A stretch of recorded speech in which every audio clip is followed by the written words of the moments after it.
up, sports fans? It's your man, E back. Speak your mind, sports talk. All right, man, check this out. That's right, I'm laying down, but I'm showing my face right now because I'm sick and tired of the Teofimo blasphemy. God damn it, it's an open panel. Come get this smoke. I don't give a rat's ass who it is. We're going to put this shit to bed right now. Because I was on Twitter going back and forth with my brother Julius Ring IQ, mi hermano Ring IQ, going back and forth with Catacor. Catacor is a Speak Your Mind Sports Talk family member, and the Teofimo blasphemy must stop right now.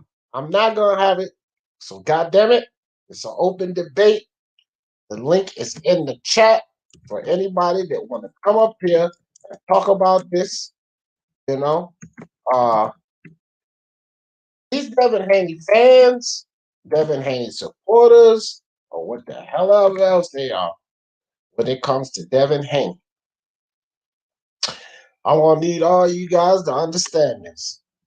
I don't give two shits about what y'all saying about some undisputed. I don't care about him having to prove or him having to go through Devin Haney to get undisputed. There are a whole lot of things that you guys are leaving out when it comes to this situation with Teofimo Lopez and Devin Haney.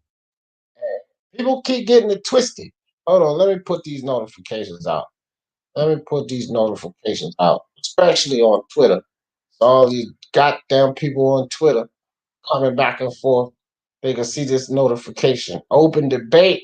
Come click the damn link. Tired of this. I'm tired of this going back and forth. Come click the goddamn link on this. Let's talk about it. For the love of sports, let's talk about it. Because this shit's got to stop, man. It's really got to stop with this Devin Haney nonsense. I don't, like, bro, how the hell is it that, why is it that Devin Haney fans, if you think about this, why is it that Devin Haney fans want the easiest route possible for this motherfucker? Because that's basically what it seemed like to me. That's basically what it seemed like to me. Danny the Great, click that link. This is an open chat for everybody. Anybody. Daniel Stevenson. Princess and Queens. Hey. Oh, thanks. Like the pillows. Yeah, I had to show my face for this one, Princess and Queen. They messing with my boy Teofimo, and I ain't having it. I'm not having it. So all of you people on this doggone Devin Haney craze, y'all come on up here. Click this link. Catacor, if you listening, sis, you ain't had no problem getting on this panel. Come click that link. We got Daniel Stevenson. Let me see what you said, Daniel, because you got a whole lot in this chat. Daniel Stevenson, salute. Welcome. First in the building, he said, yo, salute D, salute to you. Speak your mind. Speak on Teofimo saying he's going to fight Haney in 3 to 5 years. Like, what? Okay, I will speak on that. Haney is a champion. He deserves to fight. Yeah. Click this link, because I'm going to tell you something about that. Him, a champion, deserves to fight.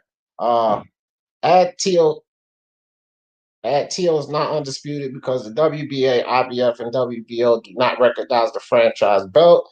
Well, we'll speak on that too. And see, y'all got a lot of this shit twisted, man. Y'all have a whole lot of this shit twisted. Let me tell y'all something. Devin Haney's belt is no more valid than Teofimo Lopez's belt. Period. This is the dispute. And this dispute, and this one goes for you. This one goes out to you right here, Daniel Stevenson. For that, let me put that comment up here. There you go. Let me explain something to you guys, man. Explain something to you guys. And this is where the dispute comes. And it ain't Teofimo's fault. It's not Teofimo's fault. But you pay attention to this, Daniel Stevenson. You see 2 belts there, right? 2. WBC belt, WBC belt, WBC belt, WBC belt. 2 belts on Teofimo. You do see this, don't you? This was the night after the fight. What Mauricio Suleiman did, Daniel Stevenson, is he caused the discrepancy. He caused the dispute. But that belt right there, that is the WBC franchise belt. That's what that belt is, Daniel Stevenson. That WBC belt right there is the same goddamn belt Devin Haney owns. So no, you're correct. The franchise belt does not make you 4-belt undisputed. But something else you must be ignoring, something else you must not be paying attention to, Daniel Stevenson, is that prior to that Lomachenko fight, Mauricio Suleiman came out in the media. And remember, it is the WBC that makes the WBC rulings, not you, Devin Haney fans, not what y'all want to think or not what y'all want to claim. It is the WBC that makes the WBC rulings. And the WBC in their ruling says, at the end of every fucking amendment, at the WBC's discretion. So you can't decide, Devin Haney can't decide, Mauricio Suleiman can decide. And what Mauricio Suleiman decided before the Lomachenko and Teofimo fight happened was that Lomachenko was their elected champion. He shit all over y'all boy Devin Haney. He took him being the elected champion out of the picture, and he said Lomachenko was their elected champion. So he handed Teofimo a franchise belt, and then he handed him a WBC championship belt to validate him as being recognized by the other sanctioning bodies. Because something else, Daniel Stevenson, if you don't understand how this works, the other sanctioning bodies has to accept him as a recognized champion. This is why Mauricio Suleiman came out and said that Lomachenko is our recognized champion. He came out and established that, and that was for the other sanctioning bodies. Not you, Daniel Stevenson, not Tyler Core, or any of these other Ring IQ, I was just going on with them, or anybody else that's supporting Haney. It was Mauricio Suleiman that caused the confusion. Now there are 2 guys that are holding a WBC belt. Not a WBC franchise belt, but a WBC championship belt. So you want to cry about something or figure out undisputed? You write a letter to Mauricio Suleiman. And those, sir, are the facts. Y'all gonna stop this foolishness. Thank you, Ralph. He ain't fought nothing, which is something else I'm gonna get back on. But let me see all of these messages Daniel putting in here. So Suleiman can say Teofimo is a champ all he wants, but he's not recognized. Wrong, because Suleiman came out and said that Lomachenko was the recognized champ. You guys may not like it. You guys may feel like what Mauricio Suleiman did was foul to Devin Haney. So what? It doesn't matter what you guys like. The other sanctioning bodies needed to know who was the recognized champion, which that's who they would recognize. So they recognized Lomachenko. Go look up. Go look it up. Don't take my word for it. Haney fought a gold medalist, future Hall of Famer, featherweight, unified. And who? Who? Gamboa? So he deserves a fight for fighting nobody in his career but Gamboa. Man, you killing yourself. Loma ducked Haney and went to the franchise. Okay, see, all right. So let me catch you up to speed. You're not cooking anything, and you're being scared. You're not getting up here clicking the link, and I'm getting ready to embarrass you because you don't know what's going on in this sport. So you're not cooking Tio. You're not cooking anything. What you're doing is yelling off a bunch of foolishness. Okay, because I don't know where you're getting your information. Let me explain to you where I'm getting my information from Bill Haney himself, from Mauricio Suleiman, and from Teofimo Lopez Sr. himself. The horse's his mouth, bro. Not wherever you're coming from with this bullshit, Daniel Stevenson. Let me tell you how that really worked, Daniel Stevenson. Because obviously you don't know what the situation was or how everything worked out. Just because of that comment that you just put up there. Obviously, sir, you are absolutely clueless to how things worked out because that comment up there is totally untrue. Lomachenko never ducked Devin Haney when he got the franchise belt. Before he got the franchise belt, Mauricio Suleiman went to Bill Haney and Devin Haney, and he told them that if they take the Abdullah fight, that they would have no rights. They would not be entitled to Vasyl Lomachenko. This is what Mauricio Sulaiman told the Haney. So if you take this fight with Abdulayev, you have no more rights to Lomachenko. He was never a mandatory. He was never a mandatory to Lomachenko. And once he decided to take the Abdulayev fight, all of the rights to fight Lomachenko were nullified, and they knew that, and they still took the Abdulayev fight. But Daniel Stevenson, why would they do that? Why would they give up all of their chances to Lomachenko to go fight Abdulayev? Well, I asked Bill Haney that specifically. I said, well, Bill, Mauricio Sulaiman told you that if you take this fight with Abdulayev, you will have no rights to Lomachenko. Now, that makes your statement there completely untrue. So, Bill Haney, why would you do that? Knowing all of the fuckery that Mauricio Sulaiman does, why would you even take that?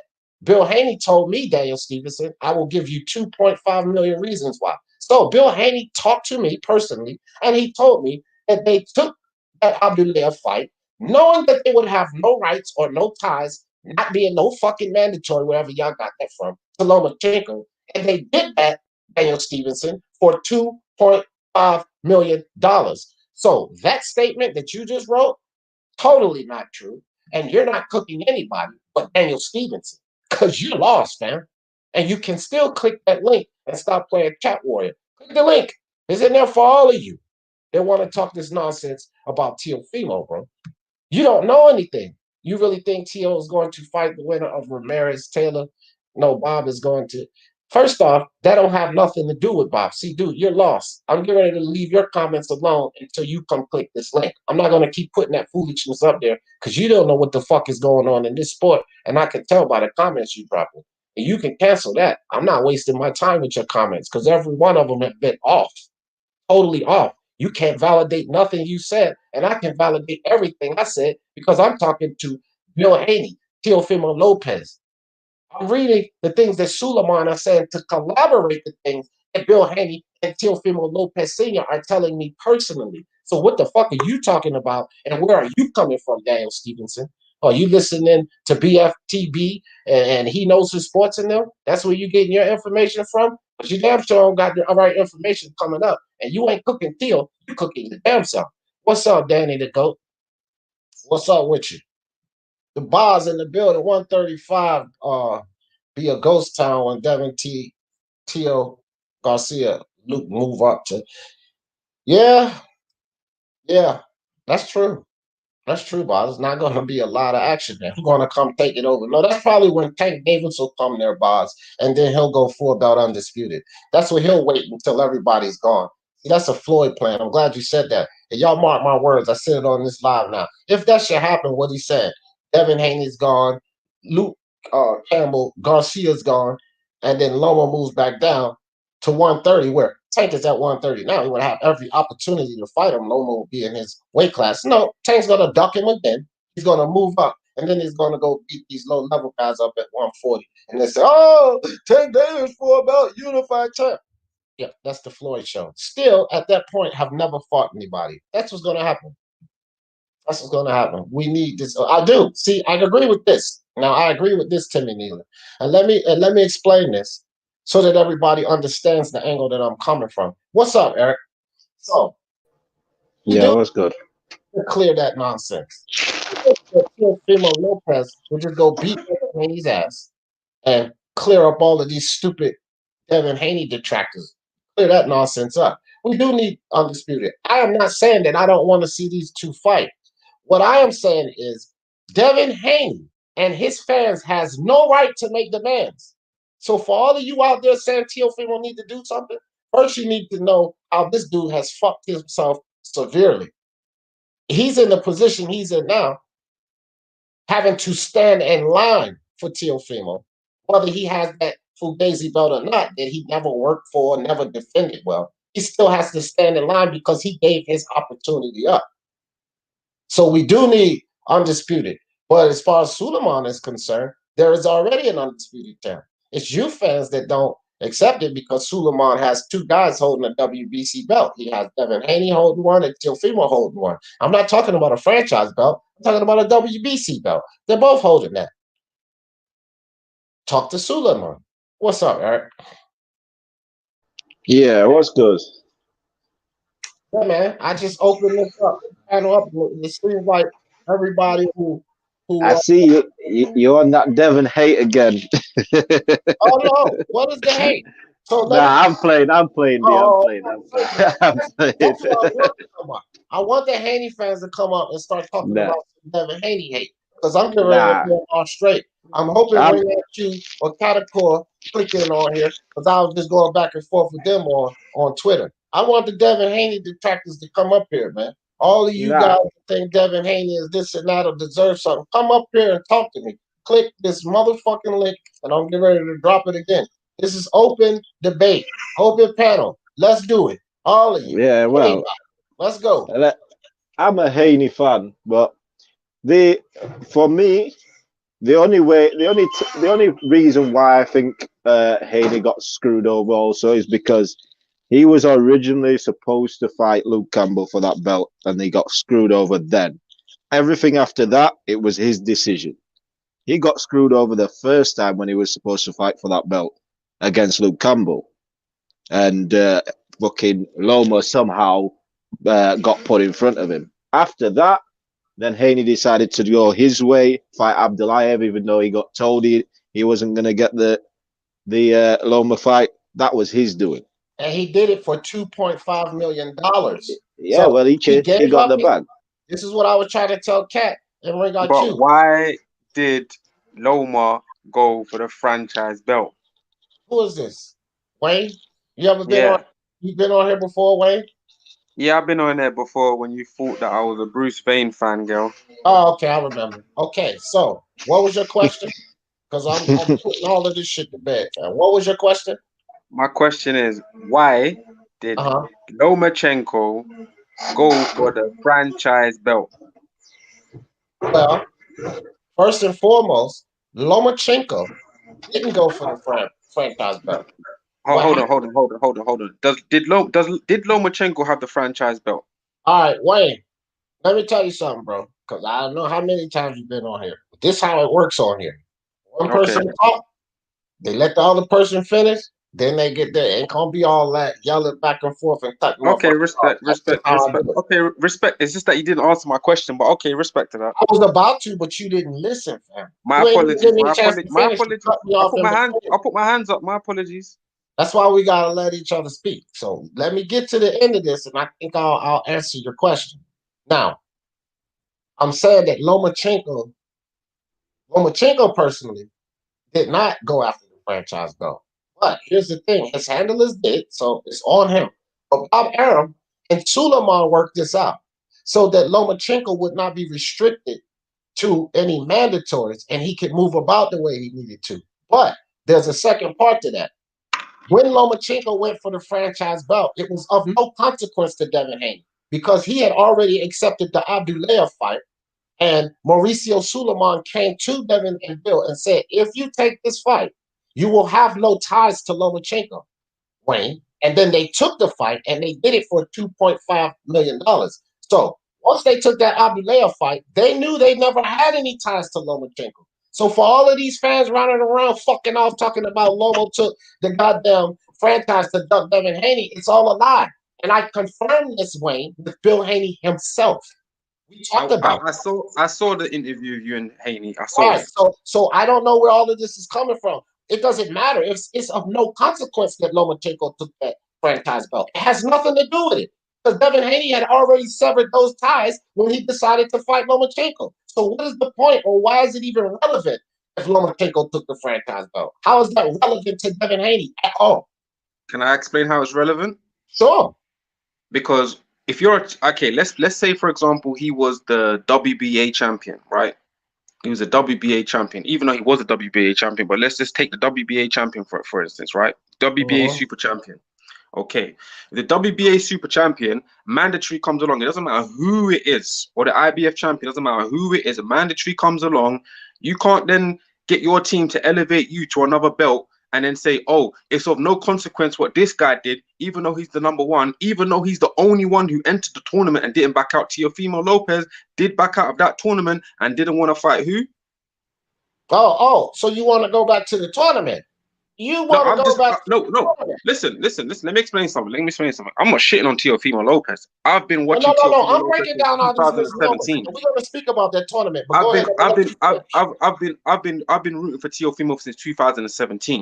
Yeah, Mm-hmm. I received a year and a half abuse from homosexuals, right? Because I was saying Teofimo Lopez is going to beat that boy up, right? So I'm not Yeah, trying to shit likewise. on I'm not trying to shit on Teofimo. I rate Teofimo. Mhm. What my point is, I don't like the way, and I'm gonna call out certain names. I've heard you do it. I've heard Bruce do it. It's like we're building up this protection racket as making excuses as to why two champions shouldn't fight.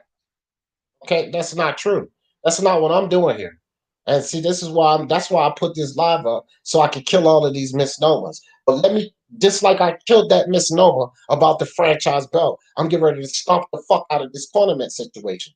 Because all of these things come up to validate the foolishness that Devin Haney is doing. And this I'm is not my trying to problem. validate. I'm not trying to validate Devin I know. Haney's Wayne, foolishness. I know Wayne, what Devin remember Haney the did because Wayne, I remember watched the the rules, interview with fam. Haney. Wayne, remember the rules here, fam. Now you can have the floor. I'll be quiet. You can have it. But when it's my turn, you gotta let me talk. You can say what you want to say. Go ahead. Yeah, I wasn't actually finished. My point was, yeah, I'm not Go ahead. trying to. Like I said, I watched the thing with you and Bill Haney, right? So I know the ins and outs. I know what Devin Haney did. I know the bad decisions that his father made on his behalf and allowed him to do. I'm not trying to. I am not trying to. I'm not disputing none of that. What I'm saying is, even though he did that, Mauricio Suleiman has no right. I don't care if he's the president. Has no right to make rules up as he goes along, just to protect a certain fighter's narrative.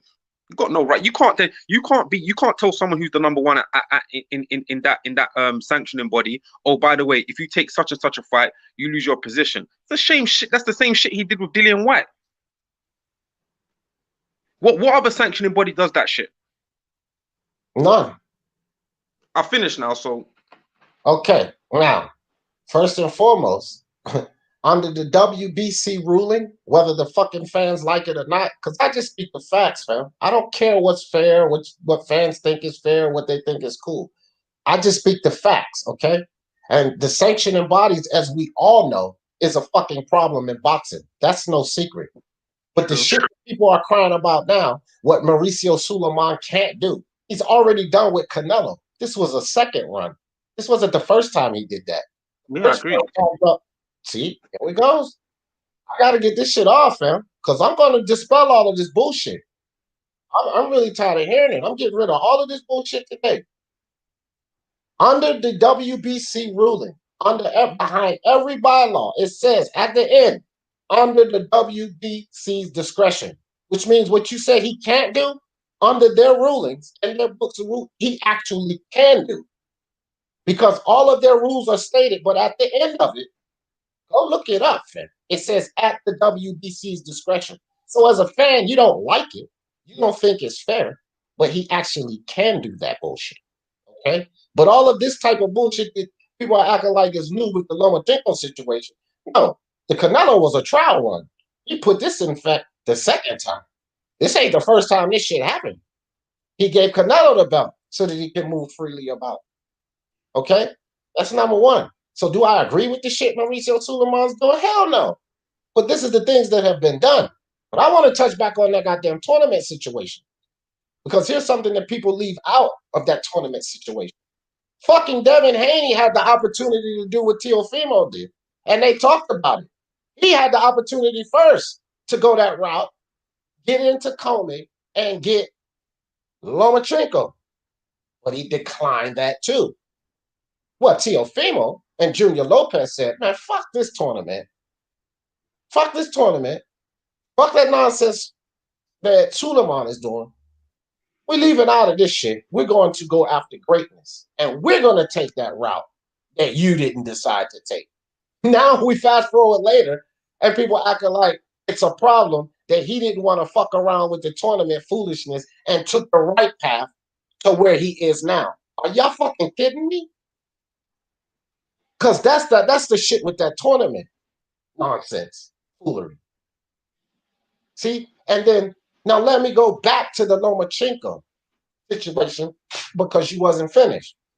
Bob Arum and Mauricio Suleiman concocted this plan Lomachenko came out in the video when he addressed the people in the Ukraine, and he said he had no clue. They told him what he was going to do. He said, I don't fucking care. Once he found out that was the situation was, he just wanted to fight for the belts. He just wanted to achieve greatness. He wasn't involved in all of the fuckery. That was a Mauricio Suleiman and Bob Arum thing. You may ask me, well, why would Bob Arum do that? It had nothing to do with Haney. Again, the franchise belt didn't have a fucking thing to do with Haney. I'll get it through your minds. Bob Arum finagled this deal with Mauricio Suleiman so that at the end of the day, no matter what happens, he could keep all of those belts where? At top rank. Because if it was Devin Haney fighting Lomachenko instead of Teofimo, then those belts could have went where? To Matchroom. So he finagled this plan. Bob Arum now finagled this plan with Suleiman without the knowledge of Lomachenko, so that no matter if it's Teofimo or Lomachenko, guess where all of those belts would be at, Wayne? Top rank. See? So y'all need to understand how all of this shit works instead of these fucking LBDC channels and all of these fucking misnomers going around. Because this is what's causing the problem.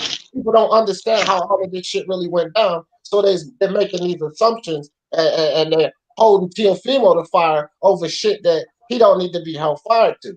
And I need to clear this up. I want to see him fight Devin Haney too. It's not about that. It is about Devin Haney, fans mostly, thinking that they can make a goddamn demand. If Devin Haney gave up all of his opportunities to go chase $2.5 million, right? And while he was giving opportunities fucking around, Teofimo was fighting Nakatani, which was definitely a difficult fight, which this dude just won an interim belt. So we can say that was a valid fight, right? He just knocked Verdejo out. So he was fighting the good fights. Nakatani, who's an interim champion now, and he went from that guy to Richard Coleman, a champion. Then he went right from champion of Richard Coleman to a champion of Lomachenko, and he earned it motherfucking way there. Well, all of these fucking Haney fans say that Haney gets to give up his chances to Lomachenko for $2.5 million. When Teofimo fought fucking Lomachenko for less money than that, $1.7 million. And now that Teofimo fought Nakatani, back-to-back champion, Devin Haney fans are saying they want him to fight Nakatani, back-to-back champions 3 times, and turn down $10 million when Devin Haney fucked his whole chances up. So now that Teofimo earned his way to the top, he can't go take a mandatory in Camboso Jr. and finally get his bag. Because remember, he didn't get his bag for Lomachenko. Remember, they dude him down. He had to fight to get the 1.7. So now the guy who has done everything, because let's get it twisted. Let's not get it twisted. Devin Haney ain't done a fucking thing in boxing besides fight Gamboa. But the guy who has done everything, who has done it the right way, who moved up and fought the people he's supposed to fight, who got less money for fighting Lomachenko, can't go cash in on a fucking mandatory. Because this is not just a fight that he's going to pick. Let's not get it twisted. George Kambosos Jr. is his fucking mandatory. So Are you talking to the Haney fans or me? I finished because everybody needs to understand this bullshit. So he's supposed to give up. Listen, Teofimo's supposed to give up $10 million to fight him for $4 million. Because that's what Bill Haney, for all you guys that don't know, this comes from the horse's mouth. Bill Haney said, I was talking to him again, personally, and he told Teofimo Sr., we were all on the live together, all 3 of us, that the best that they could offer was $4 million. So you fucking Haney lovers want Teofimo, who has done everything, and this dude has done nothing. You want Teofimo, who has done everything, to turn down $10 million, get $6 million less to go fight Devin Haney, right? Who has done absolutely nothing. So Devin Haney is to turn down his chances for $2.5 million. Fight absolutely nobody. Get a free belt. Don't defend it well. And waltz right in to 4-belt undisputed. And Teofimo's supposed to accept $6 million less, never getting his back to do all of that. That's what everybody's telling me. Well, D. I agree with you on a lot of that, but saying he didn't defend his belt well doesn't make any difference. He did defend his belt well. He won every single damn round. So that's just your No. When I nah. That say wait, well, 1 second. That's just your but that's just your opinion. I agree with you. I agree with you on most of it. I do right, agree with you on most of it. If Tio wants to go fight his mandatory, he should fight his mandatories anyway. I think in boxing you should fight your mandatories. It makes no difference, especially if it's for more money. So okay, that ain't an issue. I just finished. So with that logic that you just gave me, right? Hmm. With that logic that you just gave me, Hmm. if Tyson Fury goes and fight, let's say Yuri Safari, right? Hmm. Oh, better yet, let me not even go that low. Let's say Tyson Fury goes and face Philippe Hergovich, which is Hmm. not a top guy. Yep. And so he don't fight Wilder. I need somebody a little less than Philippe. A little less than Philippe. Let me say Caballero. there we go. Thank you, Wayne. So if Tyson Fury goes and fight Ajit Caballero Mm. and he wins every fucking round, Yep. that's in his belt well? Why not? No, that's bullshit. Well, then we got No, but that's your, That is bullshit. hold on. That's bullshit. We got a different opinion on what I guess I need to clear up what I mean by defending Go the on. belt well. What I mean by defending the belt well is against a worthy opponent. And I don't see Ajit Caballero, Abdullah, or Okay. fucking as a worthy I get you. opponent. I I don't get you. see that. I get you. Okay, I get you. I get where you're coming from. Right. So again, I I'll get where go you're coming back to from. what I was saying. The Devin Haney, who had a belt given to him and hasn't defended well, because Abdullah and Gamboa are not great title defenses, in my opinion. I mean, Eric, if you're cool with that, but in my opinion, if Fury was to do shit like that, he would get fucking mashed about it. See? But with Devin Haney, it's all good. What D, what what D, champion in the history of this sport? I got a question for you and Wayne. What champion in the history of this sport has ever gotten to 4-belt undisputed without doing absolutely nothing in this sport? You guys tell me that. Who accomplished that without doing nothing? Yeah, but Fighting let's no just champ let, or let, nothing. let's be honest. First of all, I'm not a Haney fangirl. I'm a fan of boxing first and foremost. I always Right. have been. I was a fan of Teofimo Lopez before I was a fan of Devin Haney. Right. Uh-huh. I respect fighters. I don't fanaticize about them. Right. But let's just be honest about Richard Comey right now. Right. Richard Comey fought for a vacant belt. Right. That's the Right. facts. Richard Comey fought for a vacant belt and he fought a nobody. Right.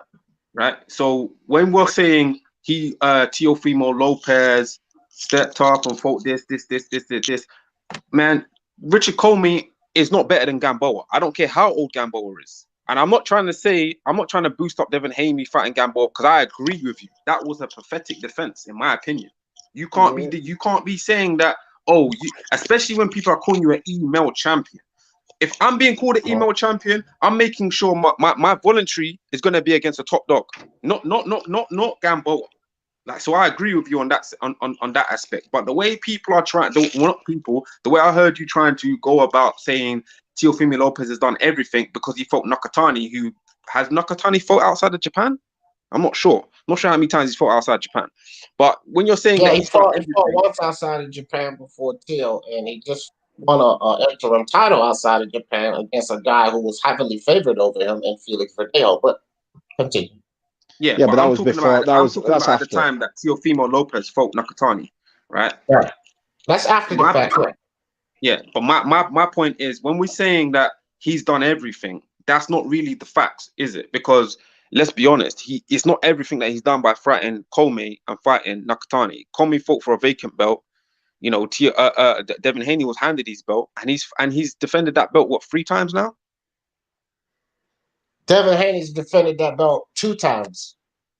Santiago was the only title defense. Abdullah was not a title that's right. defense. Yeah, So that's he's only defended it 2 that's times. twice. And Santiago is not even fucking ranked. And Gamboa was pushed up the rankings. For y'all that don't know, he was ranked fucking 14. He was pushed up the rankings to make that fight. Yeah, he was. Yeah. Mm-hmm. Yeah. Right. So, see, this is my thing. This is my thing, Wayne. I get what you're saying. But when I say have done everything, who has went up the right path? You can say what Comey was where you rate him or whatever. But He won the belt in a vacant title fight. He won the belt in a vacant title fight. Teofimo beat the champ. I mean, yeah, he beat the champion to get it. So I don't care how Richard Coleman got his belt. Teofimo fought a man to get the belt. And then back to back, he fights the best guy clearly at 135, arguably was the best guy in boxing, to get everything he has now. And he did that for less money than Devin Haney took to run away from Lomachenko, basically. Right? Well, So when the fuck does Teofimo get to get his bag? Because he took a sacrifice. This is what I mean by doing everything. Fighting the right fights, fighting the man, beating the man, taking the sacrifice. That's what I mean by everything. I get D. Can I just say, we all know that Devin Haney was never getting that Loma fight no matter what, because Bob already said if you wanted a Loma fight, you would have signed with me. He was never getting that fight, regardless of you're saying that Devin ran away from Loma. He didn't run away. He was never getting it. No matter what, he wasn't getting. He could have gone the TO route, and he still ain't getting that undisputed fight with Loma. Bob never wanted to give him that fight. Bob never wanted to give. That's all speculation. Teofimo does deserve to have that 10 million. That 10 million. I agree. That's my only point. I agree. I don't think anyone in their right mind can argue against that. That doesn't make no sense. That's my only point. He just beat the #1 guy. He deserves to have whatever, even if it wasn't a mandatory fight, even if it was a voluntary, he deserves to have that fight. I agree that, you know, people pushing the Devin Haney narrative that, oh yeah, the next fight should 100% be. No, I don't agree with that, and I don't even think even Eddie Hearn agrees with that, to be honest. No, you go for the money. I remember Eddie Hearn saying. Sorry. Go ahead, Wayne. Now I remember Eddie Hearn saying, right, that Teofimo does deserve to have a voluntary shot, not even a mandatory. He said before Kambosa even fought what's his name for the mandatory position. I remember Eddie Hearn saying that he does deserve to have the shot. So like I said, I agree that people shouldn't be jumping on the Devin Haney bandwagon saying that he deserves everything in the world and more, because that ain't true. Because that like Gamboa is a good fighter, and I do think he's better than Comey, but that is not the kind of guy you need to be fighting when people fighting you, when people are calling you an email champion. Gamboa, Gamboa don't beat Nakatani. Not this Gamboa right now. I bet you any money he don't beat Nakatani. No. He doesn't beat Nakatani. Nakatani's smooth. So fuck what Haney fighting Gamboa. Like Gamboa, what the fuck? So what? This is not Gamboa that fought Crawford. That dude was no danger to Devin Haney. And the proof was in the fucking easy-ass fight he had with him. He was never any danger. The proof of Nakatani was the danger. Look at the danger. He went 12 rounds with Teofimo. So this is what I'm saying. Teofimo is fighting the competition. And Devin Haney, I don't care how people accept it. I just said ran away from the fight. But if the man Suleiman come and tell you you have no rights to this fight if you take this Abdullah fight, then he walked away from the shit. And he did it for $2.5 million. Now the guy that's fighting the Nakatani, fighting the champion in Kome, whether you validate him or not, and then turn around and fight another champion back to back. Don't go get this $10 million mandatory. Because Kambosa is a mandatory. It's not like it's a voluntary fight. But Australia's willing to pay $10 million. So these fucking Devin Haney fans are putting demand on Teofimo. No, you don't get to get your money. Even though you've earned your way to the top, you don't get to get your money. You got to fight Devin anyway, who got his money by giving up the fucking opportunity. My thing is they don't get to make the demand, not Devin Haney or his fucking fans. You cannot put the demand on Teofimo. And Bob Arum is coming out and saying that he ain't giving Devin Haney no fight until what? Till he fucking does something in boxing. And this is what I keep asking everybody. Yeah, but even then, Bob ain't giving the fight, man. Let's be honest. Hold on. This is a question that nobody ain't fucking answered yet. And I keep asking this. What fucking boxer in the history got 4 undisputed without fighting a champion? What boxer has done that? Just walked into an undisputed match. Who's done it? Hello? Crickets? Okay. So, one second. My question to that is, what champion is he supposed to fight? The only other champion is exactly. Yeah, yes. I get that. But what I'm saying is, look at the guys. Did not Terrence Crawford move his way up? Did not Usyk move his way up and fight guys? Devin Haney has not fought a valid opponent. He's But not. D, Now, who? Eric, come on, let me get this off. Let me get this off. Devin Haney. I don't care if y'all don't like to hear this. These are the facts. Devin Haney has not fought a valid opponent. And this is not really for you and Wayne. Y'all keep coming back like, I'm not saying this, I'm not saying this. This is for all of these fucking detractors out here hollering like Teofimo's at fault. Right? And this is what no demands can be put on Teofimo. This is all I'm telling you guys. Y'all cannot say Teofimo does not deserve to go fight a fight. First off, it's a mandatory. It's not like he voluntarily going. This is a mandatory. He's been mandated to fight this guy. But what people are saying is that he should. We don't even know if the WBO is going to strip him if he don't fight Kambosos Jr. But anyway, people say that he should risk that, take $6 million less for Haney. For what? Why should the demand be on Teofimo? And this motherfucker walked away from the lower kickball fight for money, and his best win is Gamboa. And all the demand is on Teofimo, what he has to do? All right, can I You just already say? admit Let me that go. Bob ain't Let me giving go. him that fight. Can I just say? One, Teo deserves to go for his fight against Kambosos. I ain't got an issue with that.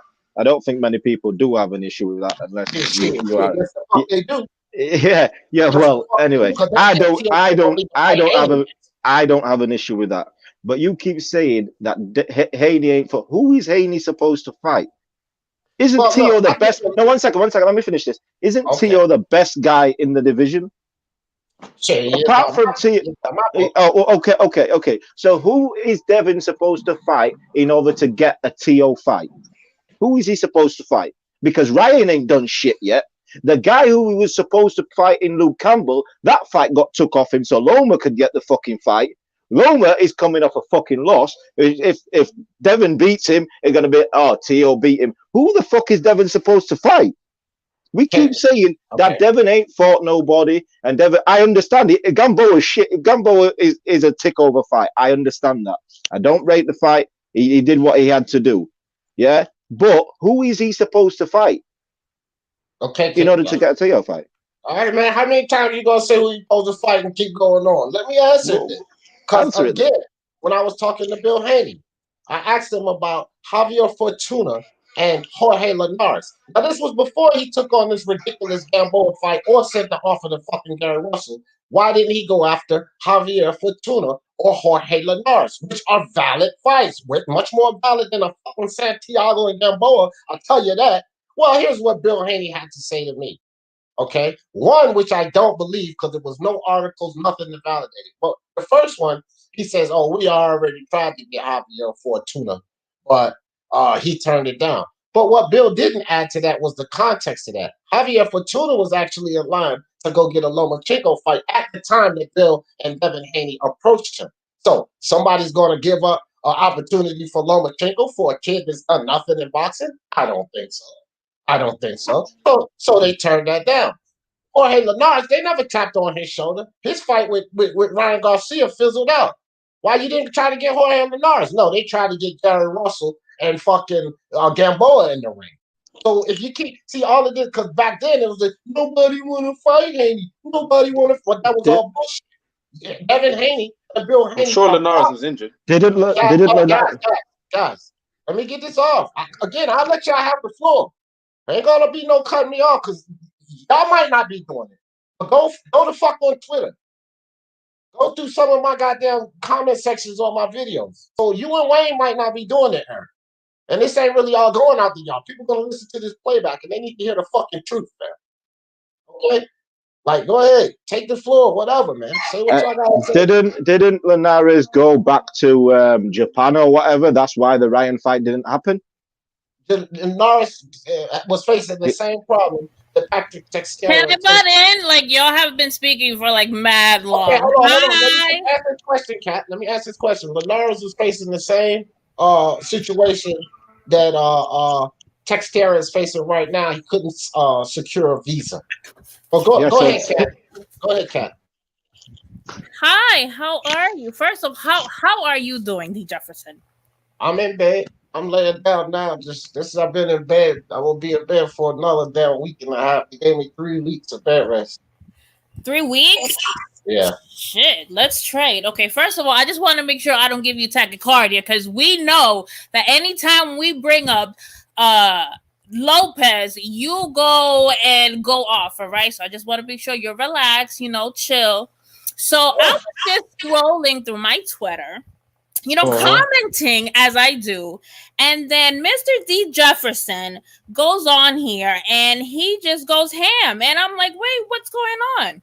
So all I said was that I commented on something regarding Haney. He was like, that he wants to go after, Tio. And I was like, as he should, And then Mr. Jefferson decides to come out here talking about, no, what has he done? He needs to go after X, Y, and Z. And this is what I was trying to explain to you, okay?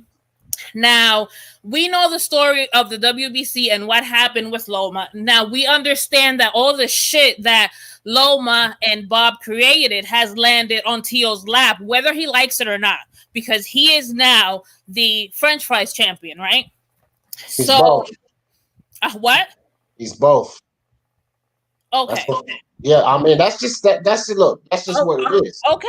Fans accept it or not. He's both. He's a franchise champion and the regular WBC champion. Is two of them. As far as we remember, right, when Mauricio was talking, he said that Haney's job as the WBC regular champ was to defend the belt for the undisputed champ, which gives Tio space to fight, like other fights, right? So that's his job. That's Haney's job. He has to fight all the WBC Mandos, right? And then my argument was, well, okay, fine, that's great, but when is Haney gonna get his chance at the belt? Now we understand that he took a non-normal way to his strap, right? It's not convenient, whatever. The point is that he has it; it's there, so we can't. It's like you want him to put his situation on hold to go back to fight some random fighter, as a gatekeeper to Lopez. Like, that makes no sense. He is the WBC champ.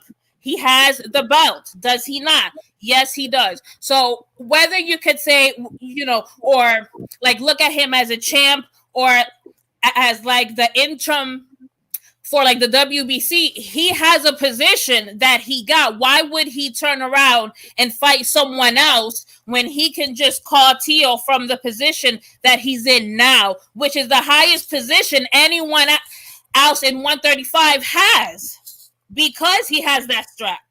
So you're saying that because he hasn't fought anybody, he has to drop all that to fight someone just to prove that he's okay to fight Tio? Absolutely fucking not. Okay. We're not doing that. Are you finished? Go ahead. Okay, first and foremost, I'm not saying a motherfucking thing. The guy that handles the contracts, the deals, the fights for Teofimo Lopez, Bob Arum, this is what he fucking said, huh? So, like, yeah, again, I just report to y'all motherfuckers what's out there. And it's out there for all of you. So what Bob Arum says is basically what I agree with. Devin Haney ain't done a fucking thing in boxing. So if he wants to fight my champion, he's going to have to fucking do something with himself. I don't give a fuck if fans like it or not. This is what Bob Arum said. But if you're going to ask me, is Devin Haney supposed to put his shit on hold? Well, what the fuck is Teofimo supposed to turn around 10 million and fight him for 6 for? Who said anything about him having to stop what he's doing? We're just saying, or at least I'm speaking for me. That's all I'm doing. Should Teofimo be expected after he's fought the guys, after he's taken the sacrifices on money? Should Teofimo be expected to not take this goddamn fight with Cambosos Jr. for more money than he ever made after he's earned the right to make that kind of money to fight Devin Haney for $6 million less? That's my question to you. Teofimo Lopez, hold on, espérate. Teofimo Lopez can do whatever it is that he wants, right? Because he is undisputed. He can do whatever he wants. But at the end of the day, you can't expect Haney to just be like, you know what? I'm just going to go and fight someone else rather than the guy that has who doesn't want that shot. he is in a position, he is the only one at 135 that can say, I want you. Why? Because this belt here, whether you like it or not, whether, Mauricio says this, whether Bob says that, at the end of the day, there's a large group of people that agree that, he's undisputed with an asterisk, whether we agree with it or not. That's just a fact. Okay, so and that is what he's hanging on to, and I don't blame him. If that's what he wants to do, then that's fine. But you can't tell him, no, you don't deserve to fight him. Like, come on, no, absolutely not. Okay, I'm going to say this one more time because I don't think this shit is getting through. I don't think it's getting through at all. First and foremost, I never fucking said that Devin Haney doesn't deserve a shot. What I said is Devin Haney has done nothing to make the demand. He cannot, him and his fucking fans, and if you ain't doing it, Cat, fine. I know Wayne's not doing it. If you ain't doing it, Eric, fine. But y'all motherfuckers look around. The demand is fuck Kambosos Jr. You gotta see Haney. So what I am up here saying is, fuck all of that shit Haney and his fans talking about. He has no right to make a demand on Teofimo. He got to get his punk ass in line. If Teofimo decides to fight for $10 million first, a fucking mandatory, then Devin Haney got to shut the fuck up and get in line. That's what I'm saying. Okay, but after the Kambosos fight, who should Teofimo fight? Haney, I said this shit before. Okay, Haney. I just want to clear that up. I just wanted to make sure that that's what you were saying. Because for me, if he doesn't move up to 140 or fight Haney after the Kambosos fight, for me, that's a duck. Bro, I have said this already. I don't think, people keep wanting to defend Haney and put Haney on some fucking pedestal like he can fucking make demands. He cannot demand Teofimo turn down a fight for more money than he ever made. Devin Haney ducked the goddamn fight or whatever the fuck y'all want to call it. I just said this shit with Terrence Crawford and Aaron Smith. Avoiding the fight, ducking the fight, running away from the fight, leaving the fight, walking away from it. It's all the goddamn same. He didn't take the fight. And he didn't take the fight for $2.5 million. Now Teofimo, who has fought his way to the top, he didn't walk his way to the top like these Devin Haney fans want him to do, walk his way to the top. He didn't fight anyone. No, Teofimo fought his way to the top. He can't cash in on a $10 million fucking mandatory. The Devin Haney fans is going to demand Teofimo fight Haney first for less money? Listen, the only reason why a lot of people want him to fight Haney first is because a whole bunch of people still don't understand this whole undisputed debacle that freaking what's his face created. Right, so that that has still been going on since he fucking won all the belts, right? So that's the main reason why people want this fight first, to get this shit out the way, because people feel like he's still not undisputed. So that's like the main fuel that's like keeping this car rolling. Yeah, but I don't but Cat, regardless of undisputed, it cannot demand Teofimo. This is what this live is about. Y'all got to get it. Haney or his fucking groupie ass fans cannot make no demands on Teofimo. Now, when somebody disagrees with me on that, then we can talk. This is all I'm saying. They can't make no demands. I hear people say, "Oh, fuck Kambosos Jr. He need to get that Haney work." So if y'all not saying that, then y'all not arguing against me. I've never once said Haney don't deserve a shot. I never once said Teofimo shouldn't fight Haney. I never once said I wouldn't like to see Teofimo fight Haney. I said I would actually like to see him fight Haney because I'm pretty sure Haney won't beat him. What I said is that Devin Haney and his silly fucking fans do not have no right to make a demand that Haney goes in front of Teofimo. I don't give two shits what they want. That demand there's no validation for that demand.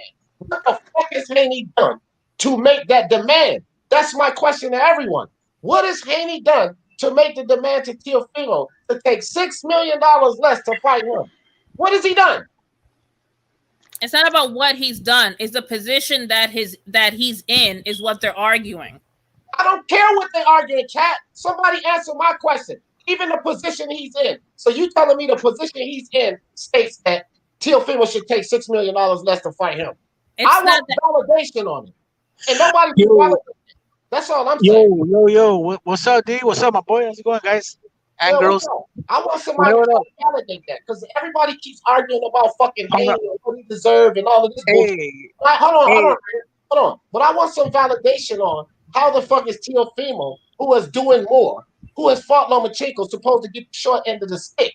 Because what you Haney fans and all of you people advocating for this bullshit don't understand that if Teofimo listens to you fuckers, then that means he has done all the work, taking the sacrifice, making less money for Lomachenko, but he still has to take the sacrifice and take $6 million less for fucking Haney.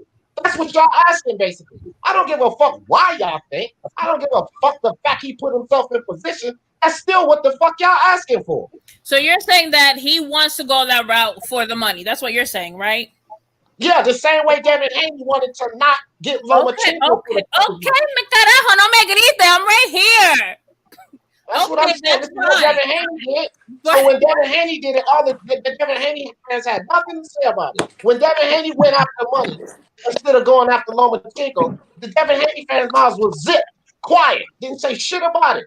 So he could turn down a Lomachenko fight and go chasing off fucking $2.5 million. But when Teofimo gets up there, when he does what it takes to put yourself, fuck Devin Haney's position. Look at Teofimo's is in pole position. Right? And we talking about Devin Haney's position. So Teofimo fights his way to get in that position, and he's supposed to give up $6 million and fuck around with Haney. Hey, D, but right? I don't think. Hold on, real quick. I don't think. I mean, I don't believe that fool's gonna get $10 million to fight Bozos. Like, I don't believe that. I don't believe that. Australia offered that money. Hold on, Raider, because I ain't letting nobody come up here with what the fuck y'all believe. Let me explain this to you, Raider, because maybe you didn't hear this. Okay, maybe it's you that didn't hear this. George Kambosos Jr. spoken to him like I'm speaking to your ass. Teofimo Sr., Bill Haney, they have all confirmed and validated this. So I don't give a fuck what y'all think he ain't getting 10 million. Those Aussies are ready to offer up 10 million. Fuck what y'all think is going to happen. And this has all been validated, fam. Also, this is something else that's been validated. By who? I was on that live. I was on that live. Yeah, okay, well, just let me, again, I don't care. It's about the people. Go ahead. Okay, thank you. So here's something else that has been validated from the fucking horse's mouth. Because I'm right here listening to both of these guys. Teofimo Sr. and Bill Haney. Bill Haney said the best that they could offer was $4 million. And Junior Lopez asked, oh, come on, Bill. So we supposed to take, okay. And then Bill said, okay, after you get this Kambosos fight, then you could come see us, right? So Bill Haney himself is saying, okay, yeah, you're right. You should get that 10 million. I can't argue about your bag. But his fans are saying otherwise. All right, let me go now. I was on that live, and Teal's dad was saying if we get 10 million, right? We're gonna. I know. Hold on. We said if we get 10 million, that they're gonna go that route. But I mean, what if what is the if part? That's what I understand. Like, shouldn't he have signed that already? If they were Australia put the money up. Hold on. I know. Hold on. But hold on. Let me finish. How come they haven't signed that then? You know what I mean? Like, well, what's the holdup? And I don't believe Bob Arum's gonna give him 10 million. You know what I mean? Okay. It's not coming from Bob. Hey, hold coming from. Let me finish. Bobby didn't even want to give him whatever 2 million for a fucking Lomachenko fight. I was gonna give that food. I know it's gonna be in another country, but still, I mean, come on. Did Matchroom give Joshua the 80 million, or was it Saudi? Exactly. Okay, hold on now. So Raider, see, this is most people's problem. Y'all don't understand what's going on. Bob Arum ain't giving them a fucking thing, fam. It's like I'm talking Chinese up here. The Aussies, Australia, Kambosos side, Raider, they have offered up to 10 million. It's been confirmed by Kambosos Jr., Devin Haney, Bill Haney, Lopez Jr. Bob don't have to give up shit, fam. He got to send his fighter over there to collect 10 million. So what the fuck are y'all talking about? So what's the holdup? How come they haven't signed it? Wait, call Bob Arum, fam. Because that ain't even about this fucking live. This live is the fucking demand that these fucking silly ass fans are making. The Teofimo dumps that fight to fuck with Haney. That's what this is about. This ain't about all of that other shit. I don't want to hear Devin Haney fucking demand that Teofimo has to do shit concerning Haney. Haney got to get his ass in line. That's what everybody needs to accept. If he has to win a fight, then it's all his fault. It ain't Lomachenko. It ain't Teofimo's. It ain't Bob Arum's or Suleiman because he gave up his chances before that franchise shit. The misnomer is people keep saying Loma ducked him with franchise. He was supposed to do this and supposed to do that. And that's all bullshit. Devin Haney gave up all of that when he decided to take $2.5 million. So because you gave up that, you don't have no right to tell Teofimo that he got to turn down all this and that and come fight you. And neither do your silly ass fans. That's my only Yeah, I don't. Yeah, I don't. I mean, Teo can do what- whatever he wants, right? I mean, he has all the belts. He can do whatever he wants. But as Yeah, far as but I was talking about the 10 million, like how come? That's my thing. You guys are on another level, whatever. You guys are talking about some other shit. LA, I'm saying you know it's some haven't boxing. signed that. That's what I'm saying. It's boxing, LA. Stuff don't get signed that quick. It don't get signed that quick. No. There's The it's reason too why much. the fight. It's too much shit going on. One second. There's too. It's you're saying as if like Teo was supposed to walk out the ring and then sign a fight with George Kambosos. It's like you already know boxing business takes a lot long to do. Yeah, how so- long? I mean, how long ago was that? I mean, You look realize we're in a at pandemic, Canelo. right? You Yeah, realize I there's know. no But fans, right? Look at Canelo and fights can get made fast. Look my at Canelo days, fucking. I'm done. Raider, come on, man. All right, come on, I'm guys. done. Guys. Look at Canelo. Tommy Smith got fucking done right away. Come on. All right, Raider, you're not being like, you're not even being intellectually honest or fair here, fam. Canelo was in a rush situation. The motherfucker has not fought all year. It was a pressure situation. You cannot compare Canelo getting a fight like that to just a regular situation because Kambosos Jr. and Teofimo is a regular situation. This ain't no rush on that. But you're gonna pull Canelo out the hat in a rush situation? That don't even correlate, fam. Nah, but I mean, I don't get it. How long ago did they fight already? Oh, what is the What 2 months? does it matter? Yeah, I know. So shit. Bro, it's 2 months. That's it. It's only been 2 months since the fought. So, like, it's not that long. To me, it just seemed like anything to put the heat on Teofimo, fam. Like at every angle, I just keep it anything to put the heat on Teofimo. No, I don't put heat on Teofimo. I'm not putting heat on anybody. I'm just saying, like, how Can come? I just explain one the thing, 10 please? million Can I there, just shit, I would have explain signed that one shit. thing? Yeah, hey guys, we got a full panel. Let's let Punch get 2 words in, and then Wayne, you go next, and whoever the next one will get after that. Punch drunk, what's good with you, fam? What's good, D Jefferson and everybody on the panel? What up?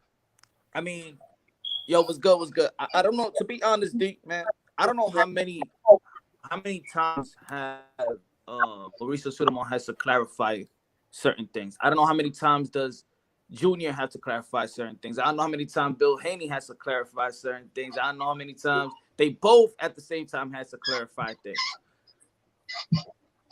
Devin Haney to call out Tio. Is he in position? Yeah, he could call him out, just like Lenares could call him out, just like could call him out, just like Moses call him out. Ryan, Luke, whoever, anybody could call out anybody. Is he in position to get a title shot? Yeah, just like Kambosos is in position, just like everybody else is in position. See the thing between other champions and Devin Haney is a champion. Is he a champion? Yes. Does he get the respect by his contemporaries? No. So that's why I don't see a lot of people chasing him, because we've seen it all, that he got stripped from his belt. And the only reason why Devin Haney right now has a strap is because of coronavirus. A fight with Fortuna and Luke Campbell was scheduled to be done for the title. The only reason why Devin Haney got his title right now is because of coronavirus.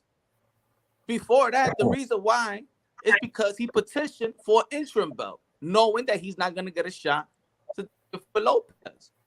Exactly. Is nobody saying that he needs to oh, he people just want him to close the gap. People just want him to put more weight on that belt that he has. It's not, and I believe that that's rightfully so. So can he face somebody in the top 10 ranking or the top 15 ranking? Can he? Is that a crime?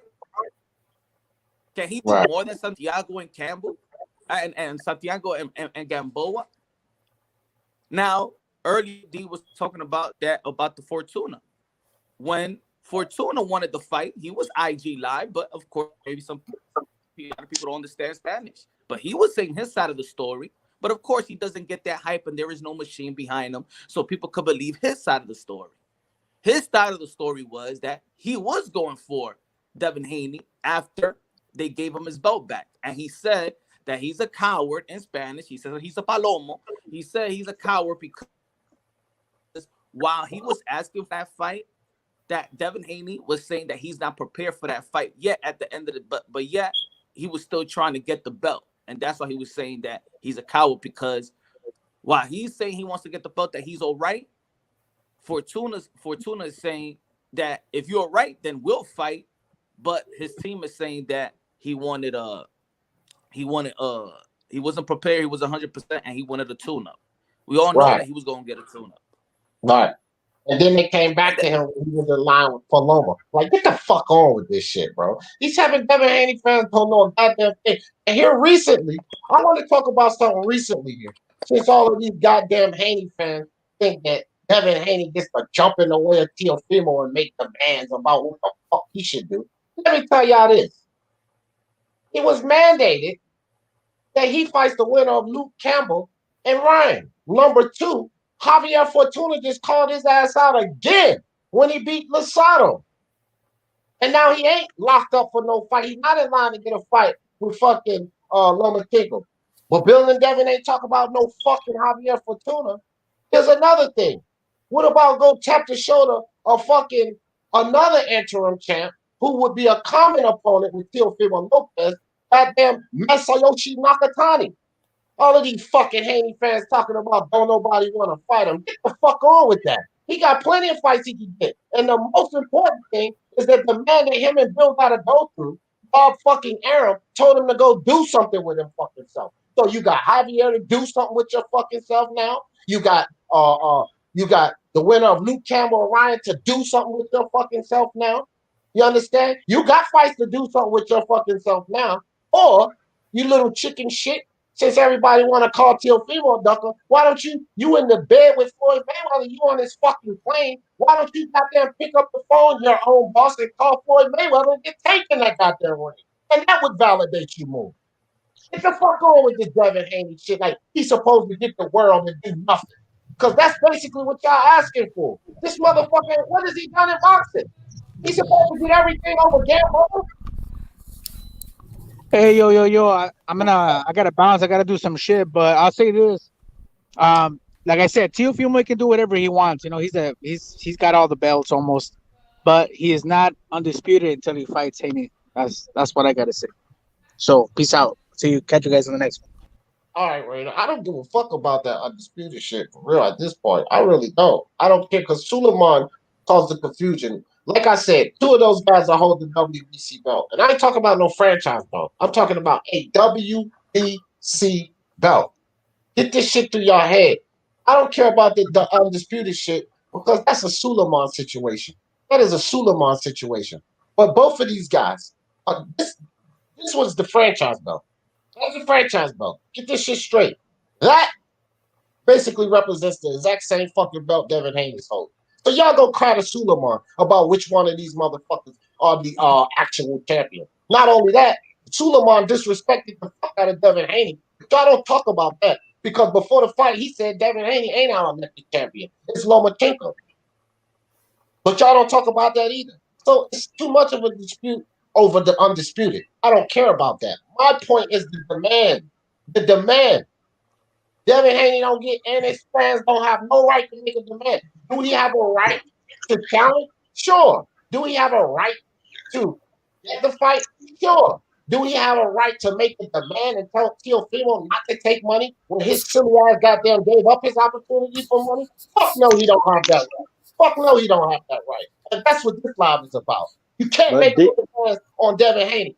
Bob Arum has made a demand on Devin Haney, which to me is absolutely reasonable. And the reason that I say Bob Arum's demand is reasonable because no fucking champion in this sport has walked into 4-belt undisputed, not to my knowledge. And that's that is exactly what Devin Haney would be doing. Gamboa is worthy of 4-belt undisputed. That is exactly what this dude will be doing. Hasn't it been made clear that Devin Haney and Bill Haney doesn't expect Teo to give up that payday to fight? You'll say he don't expect it, but these silly ass fans do. No, but yeah, I know, and I'm just clarifying. I'm just clarifying.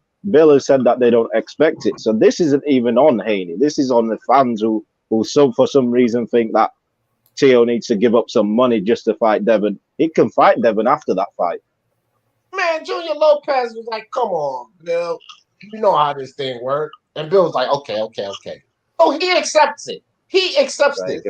But these fucking fans don't. Y'all motherfuckers done bumped y'all goddamn head, man. He don't get no right. Even Bill understand they have no rights to make demands on Teofimo. Bill Haney understands that. Why the fuck y'all don't get it? He got Devin Haney got one more fight with Matchroom and the That's Zone. You another think you think Matchroom and the Zone is gonna want Devin Haney to fight ESPN? You think they're gonna do a cross promotion right now? They know this fight was not gonna happen next anyway. It's not gonna happen. Yeah, I don't think anyone was expecting the fight to happen next. I just jumped on you because you made it seem like you didn't want them to fight. That's what I was arguing. Well, Kat, look, what you said, you need to rephrase. I don't think. Why? I'm gonna tell you why. You should say, I didn't expect that fight should happen next. Well, with all of these stupid motherfuckers I'm arguing with every day. All of these silly. But you were arguing with me. Hold on, let me get this off. I just said you don't expect it, which is admirable. What I'm telling you is all of these stupid motherfuckers I'm arguing with day after day. All of these silly goddamn channels like BFTV for none of these goddamn jagaloons. They are expecting. So we can't say ain't nobody expecting that. Too many people expecting that dumb shit. That's why I popped this live up. There's too many people expecting that stupid shit.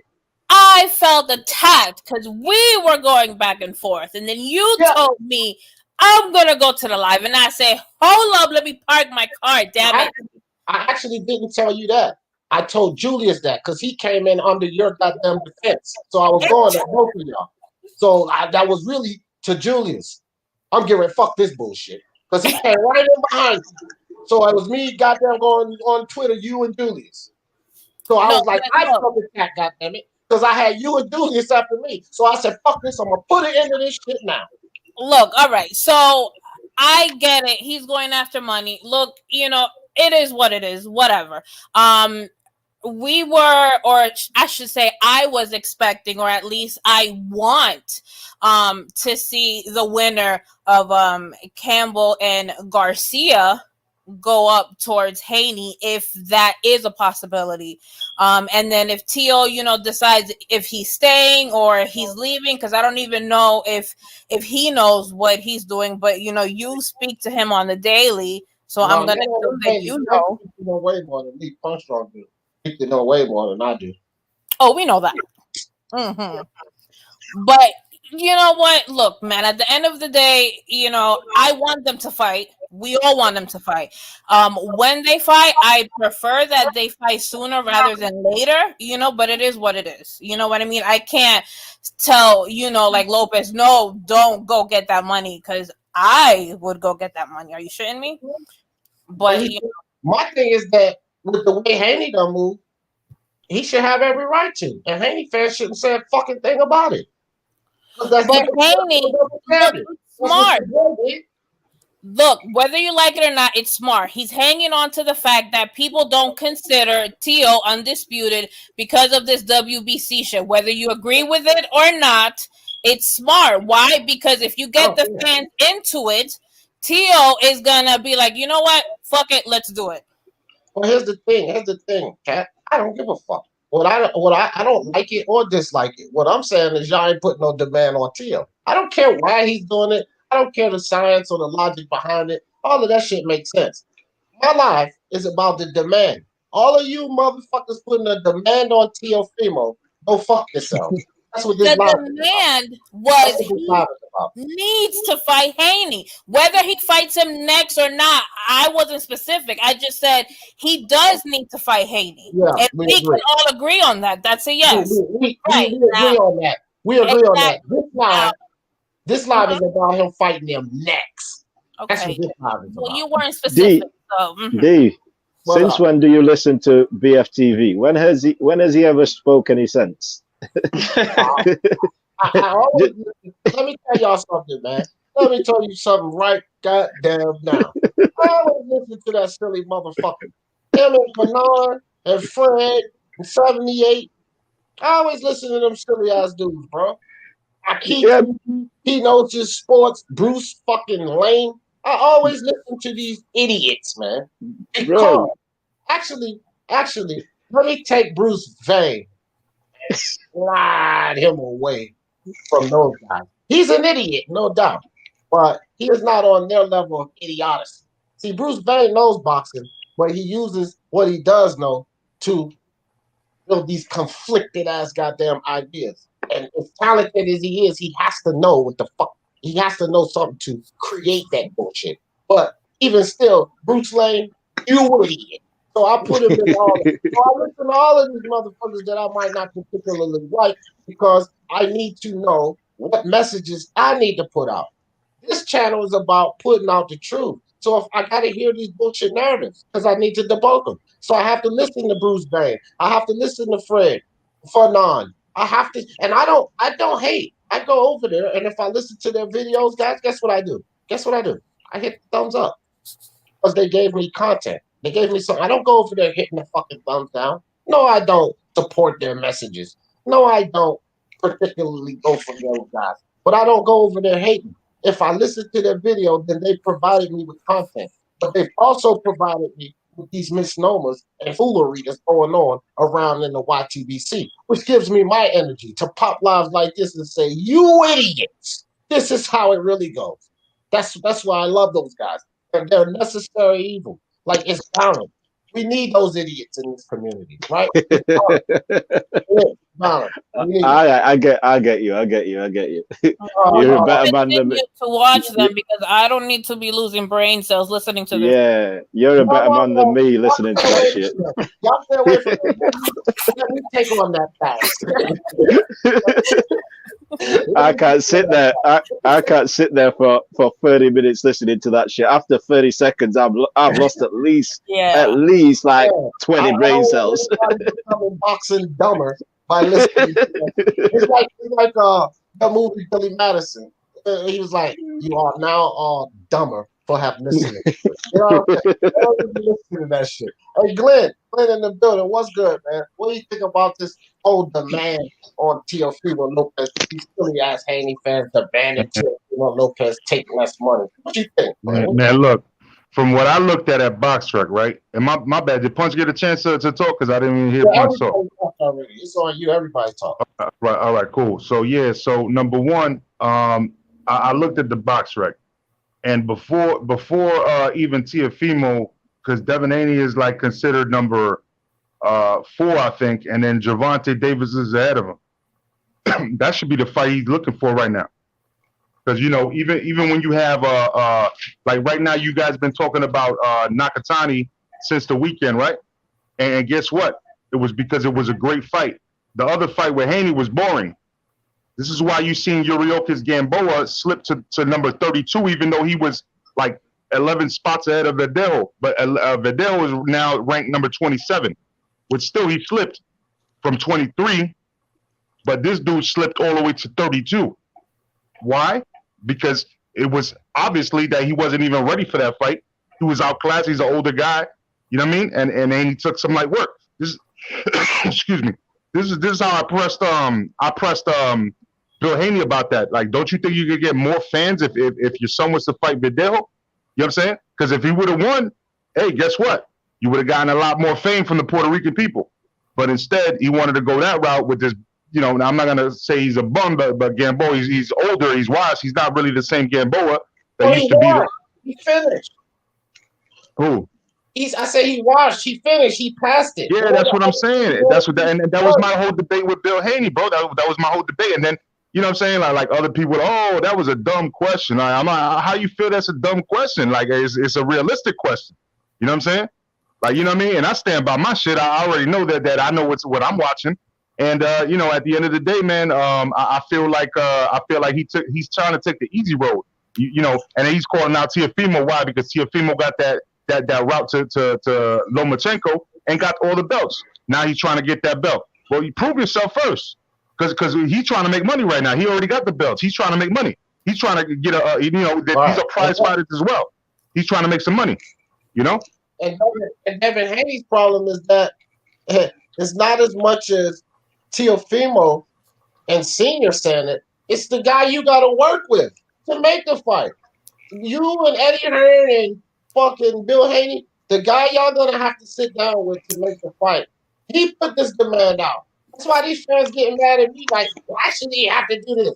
Motherfucker, go ask Bob Arum why he should. I'm not gonna explain why. But if he want to get the motherfucking fight, Bob Arum says, you gotta go do something. Can I say something?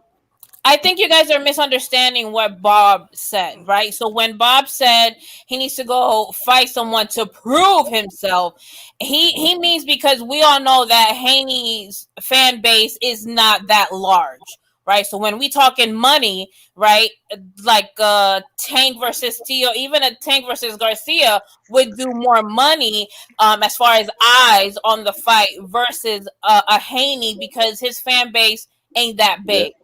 So I think that's what people are misconstruing when Bob said you need to prove yourself. It's not necessarily you need to go fight X, Y, and Z to prove that you got skills. It's you need to, get a fan base because you need to bring in more money.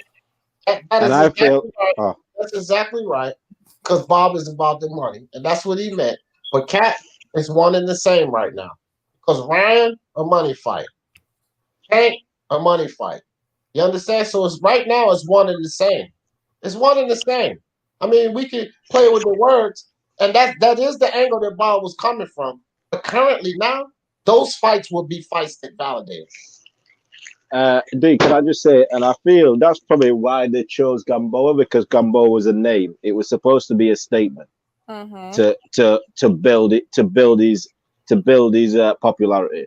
I feel that's what it was. Enough of a name to put stock in you, fam. So I mean, but they were banking on it though. He's right. And they were supposed to perform. They were supposed to outperform the Ryans of the world and the Gervonta Tank Davis of the world. That's why a lot of people is not calling this fight massive. Not because of the way he won. Yeah. So that's what I'm saying. The first Stevenson and that performance he put on against Toka Clarity. That's what Devin Haney was supposed to do to Gamboa. That's how he was supposed to look against that. If you're not going to knock this guy down, if you're not going to knock him out, that's how you were supposed to look against Gamboa. The court just gave you an example how you wash a guy without stopping him, and that performance that Shakur Stevenson put on versus Toka Clarity, that performance was better than Tank Davis' performance against Gamboa. That performance was better than Terrence Crawford's performance against Gamboa, right? So that's the type of performance Devin Haney told us he was going to put on. One that outshined how Tank beat him, and one that outshined how Terrence Crawford beat him. That ain't what you gave us, dude. That was a fucking snooze fest. And Tank Davis and Crawford fight was more exciting than that bullshit you put on. Because Crawford got wilder, then he stopped him. Tank knocks him down 3 times, and he stops him. And that snooze fest you put on? Please, man. Okay, Eddie Hearn ain't even calling that fight. Eddie Hearn ain't even calling that fight. I check Eddie Hearn every day in his live. 4 a.m. He's always going live. Full third. No, he did. He said that it was trash or something like that. But like I get the whole KO thing, madness that everyone has, going on or whatever, right? When me, talking personally, when I watch fights, I actually like to see, fights that are demonstrating skill, right? So I watched that fight to see how he progressed compared, to his last fights, right? But okay, so fans are looking to see like knockouts and stuff, but also Gamboa wasn't really a good dancing partner either. You know what I mean? So like I don't put too much blame on him as far as the fight not being so-called like entertaining, because Gamboa wasn't really giving him much to work with, but it was his job to put him away and he didn't. But I would say that his performance was good as far as me looking at him as a boxer. Right, but Kat, I just referenced to Shakur Stevenson, Toka Khan Clarify. He didn't knock him down or knock him out. So I'm not adverse to boxing matches. I love it. A good boxing show. I love it. Lomachenko and Luke Campbell. I love it. I love a good boxing performance. So it's not that wasn't a good boxing performance to me. It was boring. It was bullshit. It wasn't totally dominant. Shakur Stevenson totally dominated this. He made him with Devin Haney supposed to make an old Kenny Gamboa look amateurish, and he didn't do that. Devin Haney looked like he was in second gear the whole fight. He didn't change up gears, and that was the problem. Although I enjoyed the performance, don't get me wrong, I enjoyed the performance, but he didn't change up gears, which he was supposed to. He was supposed to. I'm not going against that. Like I like to see a good technical match. I'm not one of these fans that gotta have a knockout. I love the sweet science. But what I saw from Shakur Stevenson versus Toka Khan Clary, which mind you, Toka Khan Clary, or some people consensus was expected to be a tough fight. Tough fight, yeah. Tough fight for Shakur. Ain't nobody say the goddamn Gamboa was gonna be tough for Devin Haney. Nobody ever even thought that shit. Come on, bro. Like all of this Devin Haney crap, man. This shit is out of control with this kid. Like the fight was bullshit, especially compared to what he was supposed to do. Toka Khan Clary was supposed to be a task, a tough match for Shakur. He made him look useless. A Gamboa with that wide of a gap from you, and that's what you give me. Man, shit ridiculous. Get Teofimo. Stop the fucking Teofimo blasphemy. I said that to start this live. I'm going to say it again, and I'm going to say it at the end of the live. Stop the Teofimo blasphemy. There is no Teofimo blasphemy. I just think y'all too sensitive.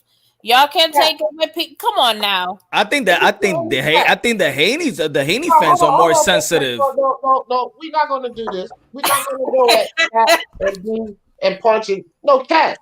You might not be taking this perspective, but I battle with these idiots every day, Cat.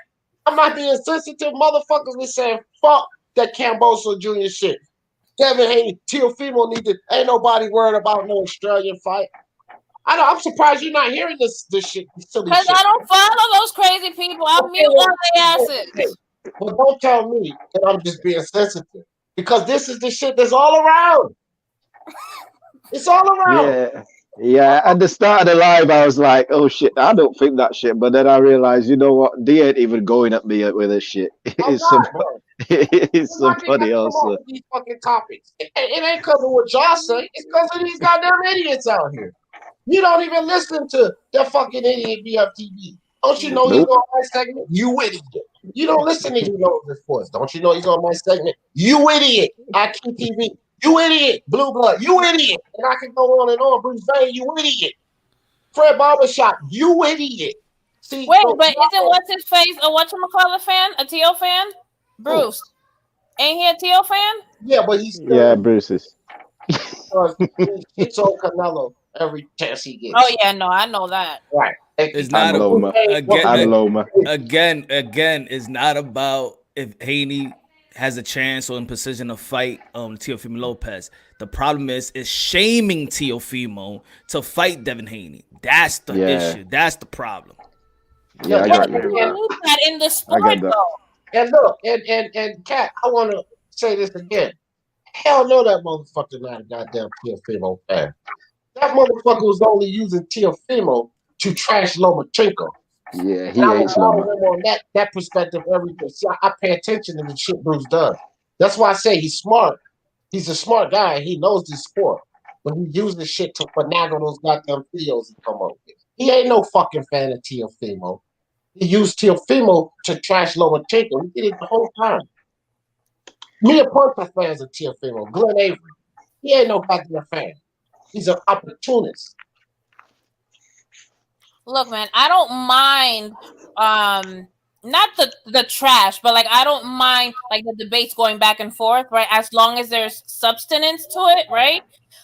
Because it builds the fight, you know what I mean? And like the more eyes to it, the better and the faster like the fights get done. But I do get that, yeah, there are some people who just trash just to talk shit. Yeah. No, but to be fair to Bruce, right? He did start making Teofimo videos before he even started linking in with Lomachenko. All right, well, you know better than I, but Bruce on some shit, Wayne. I know you follow both. I don't disagree with you. Yeah. He on some shit. I mean, you could be right about that because I don't know. You know more about his content than I do. So He does that shit with Caleb Plant and Canelo, though. He does do that shit with Caleb I Plant and know Canelo. what you do, but you already know what I'm about, Wayne. I don't take charge and fire nobody unless I see the top foolery, sir. And I see the top I think. Can I just say, I think a lot of boxing fans seem to forget there is mandatories in boxing, by the way. People do have to fight the mandatory challenger. I know, like, we've got into an era where a lot of people aren't fighting mandatories and these franchise belts, you don't have to fight mandatories and such a... No, there's mandatories for a reason. But there aren't mandatory. I'm sorry, I didn't mean to cut you off. No, go on, you go. Teofimo's mandatory, Kat. Yeah. You go, Kat. But as far as that's why this whole French fries bullshit was started, right? Because Bob Arum was like, you know, that he doesn't like Mandos as far as because of money, right? So they created this, right? And that's why Haney is the champ or whatever you want to call him, because his job is strictly to fight the freaking mandatories. So then my question has always been, you know, Teo doesn't have to fight Haney at all if he doesn't want to, and he won't get punished because he's not, you know, like he doesn't have to. It's not like it's. But Devin ain't no mandatory. That whole concept. But Devin isn't a mandatory. He never was a mandatory ever, and he's not now. No, but if you speaking or trying to understand this madness, right? If you don't want to say he's a champion because Teo is, technically his position would seem like it is because he's the one that's fighting like the mandatories or whatever. So if he loses, then whoever he lost to takes his spot. You know what I mean? Yeah. So it's a set. Hold on, let her finish. So Teo never has to fight him, and so if he doesn't fight him, like he won't get punished for it because it's not regulated anymore.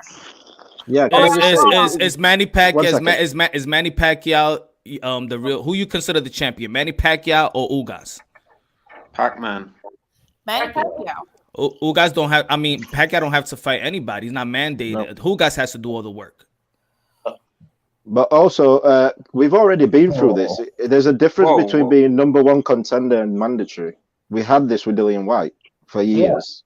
Yeah. We had this already. He was number one contender. That's what they fought. That's what he fought about Abdulayev for. He wasn't mandatory. So, and then Sullivan, to be fair, Sullivan should have just left Loma with a damn belt and just leave it as that. He fucked everything up. He fucked it. But that isn't on Teo, though. That isn't on Teo. We're blaming Teo for something that they did. You can have a number one. You can have a number one rank guy, an interim champion, and a fucking mandatory. Which all three of those guys got right too. Because Dillian White was a number one contender, and then they made Dominic Brazil mandatory. Mandatory, yeah. Yeah, so we already been through this with the WBC. It's a load of shit. We all know it is. But let's just see what I don't even understand this conversation. Let's just see what happens after Tio's mandatory. Once he gets that fight, let's see what happens then. Well, let me refresh the conversation for anybody. They're gonna give me no goddamn Teofimo blasphemy. And this is about ain't no demands on Teofimo. He's gonna go fight Cambosis Jr. Devin Haney, you fans, shut the hell up until he get back and beat your ass after. That's what he did. Let me refresh it, make sure nobody forget. You gotta that, man. That's bullshit. You guys are crazy, man. Like, I want to see, like, it's like Fury Wilder, right?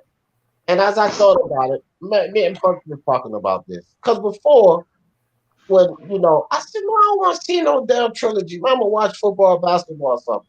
And as this went along, I thought to myself, you know what? I do want to see the trilogy. Now, I don't want to see the trilogy ahead of Wilder or Joshua Fury. Fuck, no. That's the fight I want next. If we get that next, fuck everything else, right? I don't care whatever fight. Let's get that fight next. But if he don't fight AJ, if AJ fights fucking what's his face, Usyk, then he should go ahead and fight Wilder again. Go beat the Dulce up again. Beat him up, and then prepare for. I would like to see that fight because I want to see if he can do it again. Hey man, Wilder put his ass down one time. Maybe we can put him down again. Nah, I don't think. I think Fury would.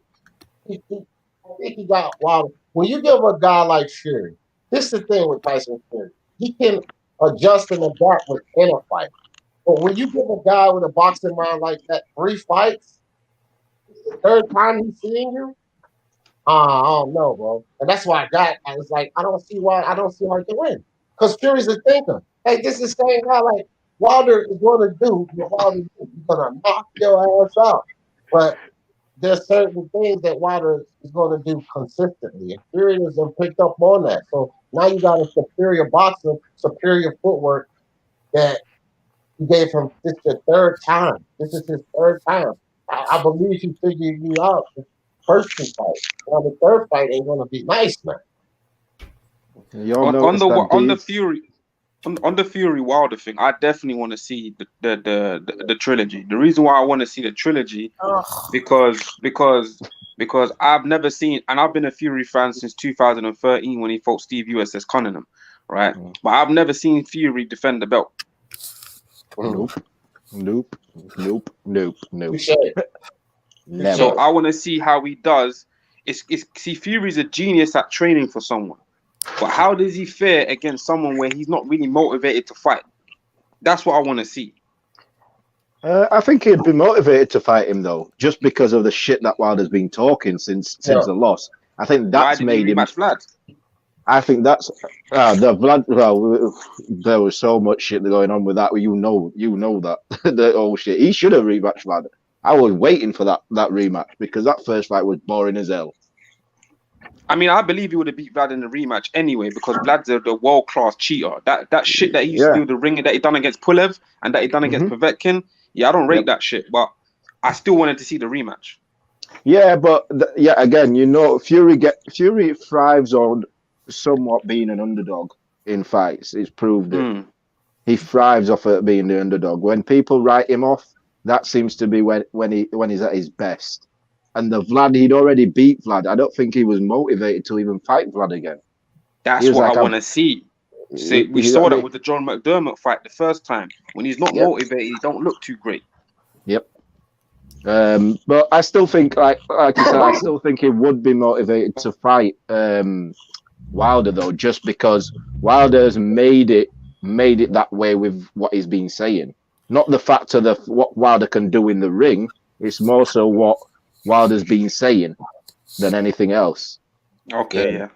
Hey, real quick, guys. Willie Williams, what's up, brother? Appreciate you with the super chat. Willie says, salute D panel and chat, Catacomb screaming at everybody. Yeah, man. Yeah, appreciate you, Willie. Yeah, man, that's it, bro. I mean, shit, we can talk about whatever now, but I just want So can I say? So can I say, did y'all see the height and reach difference between Smith and Canelo Yeah, Yeah. at the Yeah, weigh-in? I just seen that shit. yeah. yeah. Smith could have beat him. Smith's massive. I got You Smith know on what? this one. Sorry. Yeah, I'm picking Smith as well. I don't know why, but I'm just riding with Smith. I know why. I know why I'm picking him. Yeah, that. You know Yo, what? Just something about, just something. Just I just have a gut Eric, feeling that Smith can do Eric it. and Wayne, Eric and Wayne, Eric and Wayne. Listen to me. Listen, Here we go. somewhere from 8 to 10, Martin Smith is going to be out of there. The only thing I want you guys to think about that what you seen at the weigh-in was absolutely amazing. Like, damn, he's that much taller and bigger than Canelo, right? One thing I want y'all to think about is John Ryder. He has the same height and dimensions as Canelo. Yeah, D. I'm not going off of the weigh in. I already knew how big Callum Smith is. I've already said he's always been a big super middleweight, tall for the weight. He's probably a 175 fighter anyway. He's just draining himself down to go to super middleweight. It's not based on that. I do like how Callum Smith fights. I think the John Ryder fight, he in his head expected to get John Ryder out of there, and it was one of those fights where I sort of give him a pass on it, where I don't think he was more motivated for that fight. He was expected to do a job and he didn't do it. Let me ask you a question. Let me ask you one question. Is the Nakatani is when Teofimo fought Nakatani, would you say now, based on that performance, he deserved a title shot? You wouldn't say that, would you? That was just Teofimo having an off day. I mean, that was his first tough fight, and he was a prospect. So if he wins, and that would be for him or any prospect, and that's the fight. I don't know, like with Nakatani, I don't think like most everybody say that fight is a negative connotation. The Nakatani fight was a fight that propelled him to where he was. Nakatani fight helped him demolish Comey and beat Lomachenko. These kids have to face adversity, and this is what Daniel Dubois needed. He never got that. He never got that Nakatani fight. No matter who the Nakatani was, people didn't know Nakatani. Back during the Nakatani fight, Wayne, I was telling people the whole time, I was like, bro, what is wrong with you guys? This is the guy I say he's going to give Teofimo some trouble about, oh, no, Teofimo, blah, blah, blah. Bro, y'all don't understand. This is the number one Japanese fighter coming over here. On the world ranking, he was ranked higher than Teofimo, literally. And then so I was telling people, like, this kid got speed, he could punch it. And this is Teofimo was my guy. Right? Now, I did think Teofimo was going to knock him out at like 9. But they went the distance. But I knew the whole time that Teofimo Nakatani was a dangerous guy. So, man, he's already validated himself, in my opinion, with the Verdejo win.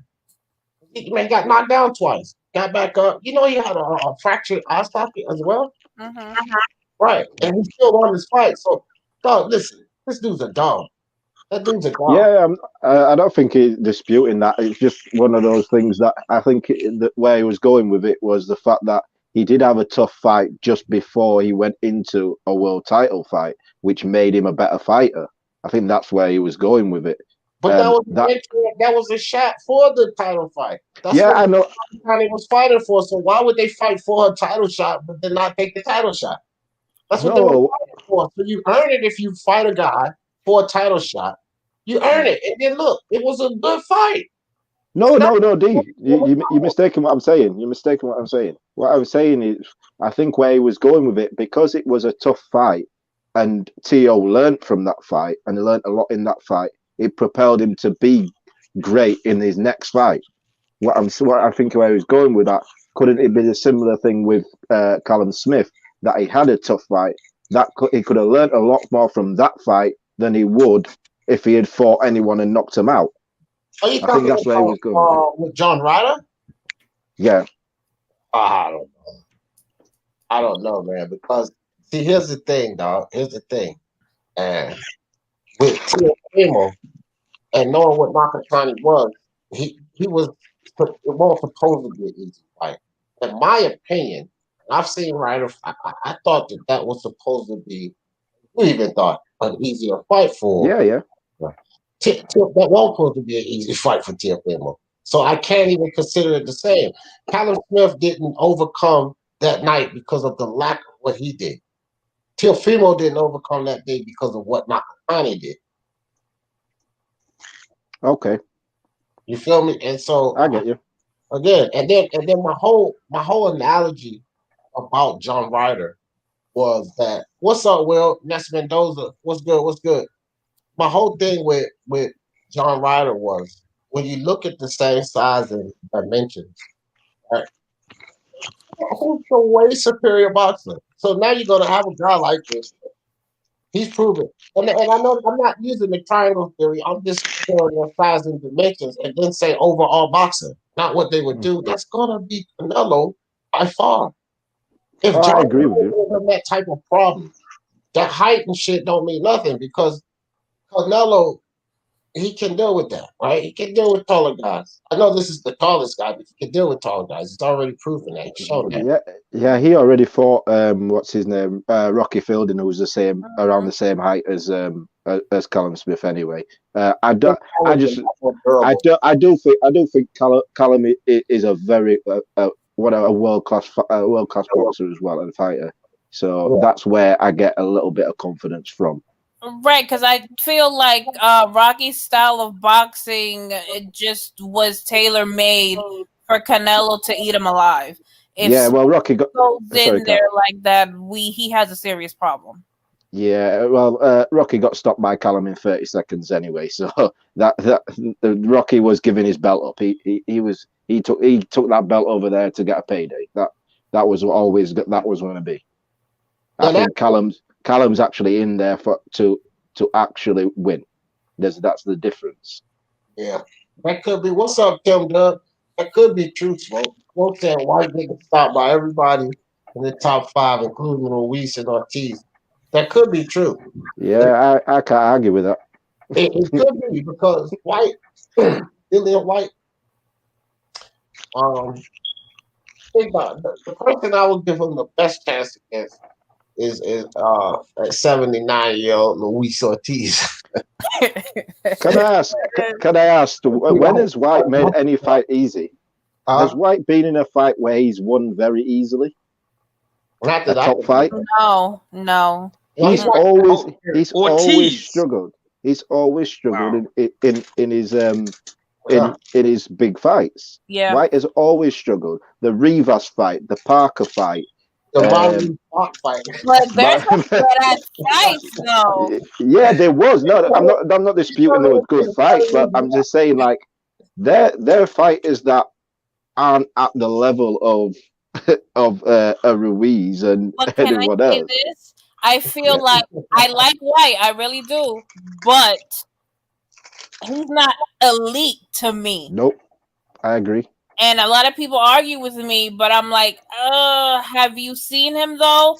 Like he's entertaining, but he's not elite to me. He shouldn't be going, through freaking death matches. Like I've never seen him cruise, or at least, where I can say, he won that, or like the majority of the rounds. Like he's always going through life and death. Yeah, that was my point. Like I agree with Smoke on that. I think he probably would get beat by most of those guys, but he would be in the fight. It wouldn't be a whitewash by those guys. It would be a Dillian White kind of fight where it would be a life and death fight, and he probably could lose that fight, or he could just win it like he has done. Because the two Chisora fights, the first fight I thought he lost. The second fight he was losing before he caught him with the left hook. Mm-hmm. So go on. But White has fought way better competition than Ortiz. He has. I agree. Yeah. Like Ortiz literally has not fought nobody. Yeah, I agree with you. I 100% agree with you. He hasn't fought anybody in one, right? Because you have to give Wilder his props. Yeah, you have to give Wilder it. Right. So he hasn't fought anybody in one. Oh, he fought like Travis Kaufman's and guys like that. I mean, that was good, solid test. So, like, Yeah, White's resume is better than Ortiz's. It is, but still, when you go, but when you put them both in a fight together, I still think it would be a life and death fight where it's a scrap, because Dillian White can only do that thing, and it is just scrap. It's a 50-50 fight. 50-50 fight. And I'll tell you this though, if Povetkin has not Dillian White out again, I'm picking Ortiz. Well, listen, if Povetkin does Dillian White, I want to finally see Povetkin versus Wilder. I want to see that fight, because I still wonder what would have happened in that fight if Wilder took it at that point. I want to know what would have happened. I really you already do. know what would have happened. Yeah. Jake Kyle, Rap Star, Kevin the Carrot, Rivas. What's up, fellas? Nakatani got a lot of. Yeah, you do, bro. Yeah. Yeah, that kid showed a lot of the heart, bro. And like, look, we see Daniel Dubois quit. He quit where his shit was broken in 2 places, but still, the eye injury. And Nakatani fought through it and knocked the dude out. And he was throwing them both far right. When I see Nakatani taking the rights early, I was like, bro, he's not gonna keep taking those right hands. I don't keep taking those. And, he went stumbling down. Like, damn it. I picked him to win, right? No, actually, I'm lying. Because I was doing commentary on that fight. When Felix Verdejo knocked him down. Which time? The first time. I ain't even gonna lie, fam. I actually started celebrating. Did you pick Verdejo? Yeah. Even though I picked Nakatani to win. That was for prediction league purposes. But I like Verdejo. You know what I mean? I gotta support the Puerto Rican man. You know what I mean? So I was kind of rooting for Verdejo to win that. But Nakatani, that was just a prediction league thing. Yeah. So I would be telling a lie if I was like, oh man, no, I wasn't. And I'm on live, so I can't lie anyway. But as I'm thinking about it, when he be like, oh, he got to go. Get him. Let's go. I was just saying, man. That would have been the only prediction I would have happily gotten wrong. I thought he was getting ready to do him in at that time. But yeah, I got excited as fuck when I seen that. Because I was hoping that they hope to pull it off, but just analyzing the fight, I didn't think he could do it. I was like, man, I think he get knocked out, fam. What's up, Joe? Hey, good. I just had a feeling Dustin Rhodes was good. I had a feeling he was gonna get knocked out, man. Yeah, going back to when Dubois' eye, I understand he thinking, but the only thing that pissed me off was there was only one shot that was hurting the eye. He literally could have put his left hand up and avoided getting hit in the eye for 2 rounds. They thought he couldn't see. He couldn't see from the 4th round. He carried on. I don't think Dubois quit because of his eye. That was nothing to do with his eye. His will was broke, man. Yeah. And he couldn't parry. He couldn't parry that jab when he had 2 eyes working. So when one of his eyes weren't working and all his power was gone, he gave up. Yeah, I'm with you on that. That was my perspective on it, because when he don't say I'm gonna break you. I'm gonna break your will. No, but because my thing is he took a jab his eye was closed. So from the 4th round on, his eye was closing. So you went from 4th round to the 10th round with 1 eye. You already went that far with 1 eye. Like, there was only 2 rounds left. So if it was really your eye, then you would have stopped a long time ago. That jab didn't do any more to his eye than what he took in the start of the 10th round, I don't believe. Not necessarily, though, because I'm sorry, I didn't mean to cut you off. Because they did say that I think he had 2 fractures. So the second one might have, you know what I mean? Like, but what I don't get about it, what I don't get is they literally diagnosed him to have a fracture the moment he left the ring. Like, there was no doctor who looked at him. They diagnosed it straight away. Frank Warren was like, yeah, he's done it. He's fractured his eye. He's like, how the hell do you know that's the reason why he quit?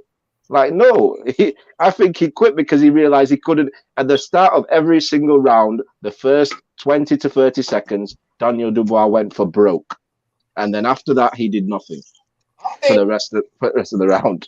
I think Harry got a good point because it was like when I was doing the commentary for the fight, I said, man, I don't want no more. I don't want no more. And then I even said after the fight, like, if it is fucked up like that, then why not? Just stay down. I don't need for him to risk his eye. I mean, I know the fans want it, this, that, and the third, but I Yeah. just imagine if his eye was broken in a couple of places like that. Like she said, after the first one, okay, but after the second one, you start hearing the crackling and the crunching. That shit Yeah. won't get by your fucking ears, man. You hear that And shit? it's swollen too, and yeah, All all that, that man, fluid is I'm done, putting man. I'm pressure. done with this. I know if it was Yeah, fuck that, I'm done, man. I'm done. I just find it difficult with that one because I watching the fight. It was literally jabs and jabs all night. It's jabs, and you look watch the Nakatani fight where people are taking right hands, like full blown right hands, and fracturing their eye socket and carried on. He was taking a jab. But, It's Yeah, no, but that's a man on 19 stone jab. other Joe Joyce's jabs are like fucking sandbags, fam. Yeah. Those are some fucking. I still think he broke his will and he didn't want no more. Well, my prediction was that his will be broken between the 9th and the 11th. That was my prediction. I won money on that shit as well. I even posted up Yeah. my prediction on Beats' channel. I said his will's going to get broke. He's not going to want it because he hasn't fought no one before. I picked Joyce on points. I picked Joyce on points. I picked Joe Joyce to top it in 10. Yeah, I remember that. Yeah. Yeah, I mean, stop it. Actually, I was on your live when I made that prediction. I was so pissed as well when he took a knee. I was like, God damn. But then when I saw the scorecards afterwards, I was like, you know what? I'm glad you did that because you was about to rob fucking Joe Joyce then. If that went to points, you was about to rob Joe Joyce. So I was kind of happy he took the knee in the end because seeing those scorecards, I was like, what the hell were you watching? Frank lost twice that night. He lost, his boy lost, and then he lost all the money he put in on the fix. Oh, Frank! I put a post out about when Lyndon Arthur was about to fight Anthony Yard, and I said if Yard loses this fight, Frank needs to be on like watch or something. And I picked Lyndon to win that fight on a split decision, simply because I didn't. After seeing the Daniel Dubois card, I was like, there is no way Lyndon Arthur is winning a unanimous decision this fight. Even if he clearly wins it, there's one of those judges are gonna be in Frank Warren's pockets. So yeah. I was like, there's no way. And I got that prediction bang on because I just thought to myself, I think Lyndon Arthur's a better boxer than him anyway. Like when it comes to boxing, he's a better boxer than Yard anyway. So I thought a split decision. And then when it came up the split decision, Frank's face, I was like, oh God, someone keep an eye on that guy. Yeah, but he even said, like, at the post interview, he was talking about a freaking rematch, and Joyce was like, no, like, I want Usyk. Yep. Yeah. Frank was doing the same thing the week after. He did the same thing with Lyndon Arthur. It was like, oh yeah, we got the rematch. And Lyndon was like, yeah, I'll give him a rematch, but like, I was the champion. Why should I give him a rematch? Y'all heard about the Charlo situation at 154? No, what's that? Oh man, so fucking Patrick Teixeira is having an issue securing a visa. So the WBO has given them till January 6th to secure this visa and get the fuck over here, or they stripping him. And they're gonna put Brian Castano against Tim Tszyu for that title. Now, Patrick Teixeira is the winner of Brian Castano and Tim Tszyu. You know, should he secure his visa by that time? But if Patrick Teixeira cannot secure the visa, then that puts another fight in front of Jermell Charlo because it's only one fight. Bullshit. But now it'll be two fights in front of him if he's not able to secure this visa, and that just kind of holds Jermell Charlo off. But Lamel Charlo did say he want to fight Irislan Lara. So he could go collect that IBO belt while in the meantime. You know what I mean? That what belt, D? What belt did you just say? The IBO. Hey man, Yo, D, don't ever mention that belt. Go collect that, man. Hey, Joshua got it, motherfucker. Hey, ain't nobody recognizing that belt of Joshua's. Don't even play that one. That's that Chris Eubank belt. Yeah, that's that Chris Eubank world title. That ain't nobody recognizing that Joshua shit. will be bringing it in the ring. Don't try to get away from it. Joshua will be bringing that belt in the ring. Yeah, he does. Yeah. But then, are we gonna say he's a 5? When they unify, we're gonna say it's a 5-belt unification, undisputed. No, I don't. The joke was going to be talking about anyway. I don't recognize that belt, but I mean, he's gonna go beat the IBO champion up. IBO belt. There's only one guy that has had the IBO belt and paraded it around like a world champion. There's only one guy I know that. Chris Eubank. Yep. That guy. That guy went training with his belt the next day. Wow, man. Yeah, I don't know, man. But they should box Nakatani instead of trying to take his head off. Yeah, but I don't think. Look, Nakatani would have got into a groove. I think Verdejo, what he was doing, Trying to prove a point. no, not only that, but I'm saying like, okay, if he was a little more, if he didn't miss as many punches in the beginning, I think what he was doing wasn't too bad because. Not forget, he the one who had Nakatani in trouble first, but he got reckless. So I don't think what he was doing was so bad. It's just I don't think he expected Nakatani to be a damn samurai warrior. Literally in that goddamn ring, bro. This thing got a broken eyesight, get dropped twice, and still come back and knock your ass out. I know Verdejo was like, "What the fuck is he made of?" Yeah. No, but his intention was to get him out of there because he wanted eyes on him. Because, people would compare, oh, he got him out of here before Theo, blah, blah, blah, blah. Yeah. So that's what that was. Yeah, they definitely would. Oh, they definitely would have been on that. And then they'd have thrown Felix Rodeo in there, and he would have got slammed the fuck out by Teofimo Lopez. That's exactly what would have happened. You know what I mean? Teo would have slept his ass. But at the same time, Nakatani's a fucking warrior. He's a warrior, man. Because he took them lazy shot. Teofimo had that dude in the hospital for weeks after he got out of that fight. That's why he retired, because of that fight. That motherfucker's in the hospital for weeks. Massive brain swelling and shit. All of that. You know about that thick cat, the hemorrhages in the brain swelling? Nakatani. That's what Teofimo did to that dude. He was taking some hella shots. That shit might have weakened him up just a tad bit. What do you think, Cat? Hey, smokes at you. For who? For Nakatani? That fight with Teofimo because he had him in the hospital for weeks.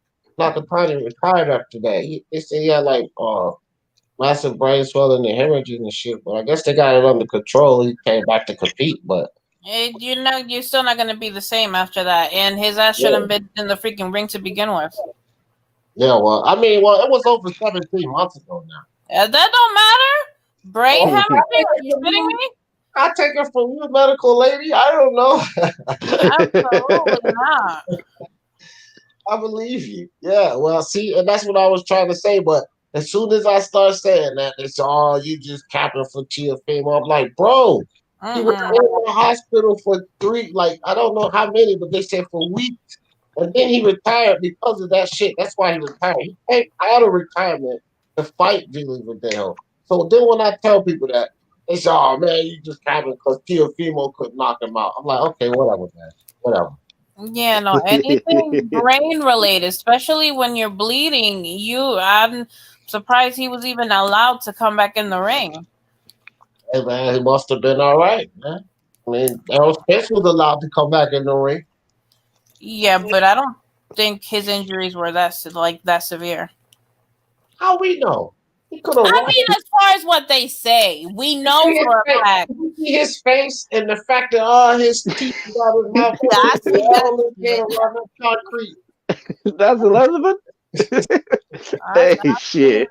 And I said, and I told a whole bunch of people, I was like, y'all, okay, he looked good, right? But this is just one fight. The injuries that he seemed to sustain, because again, I didn't look at his chart, I don't know his history, but a lot of times with accidents like that, it doesn't show up on the first fight. It could show up later on in the third or fourth. So just because he looks okay now doesn't mean that later on something won't show up. Listen, Donny Garcia was tailor-made for him anyway. How he fights, he was tailor-made for him. So is Crawford. Oh, well. I ain't going there. Nah, I ain't going there. Nah, it's a 50-50 fight for me anyway, so. But Crawford's my boy, so I ain't even going there. Yeah, you already thank you, Eric, because it would be no aerospace blasphemy. I do.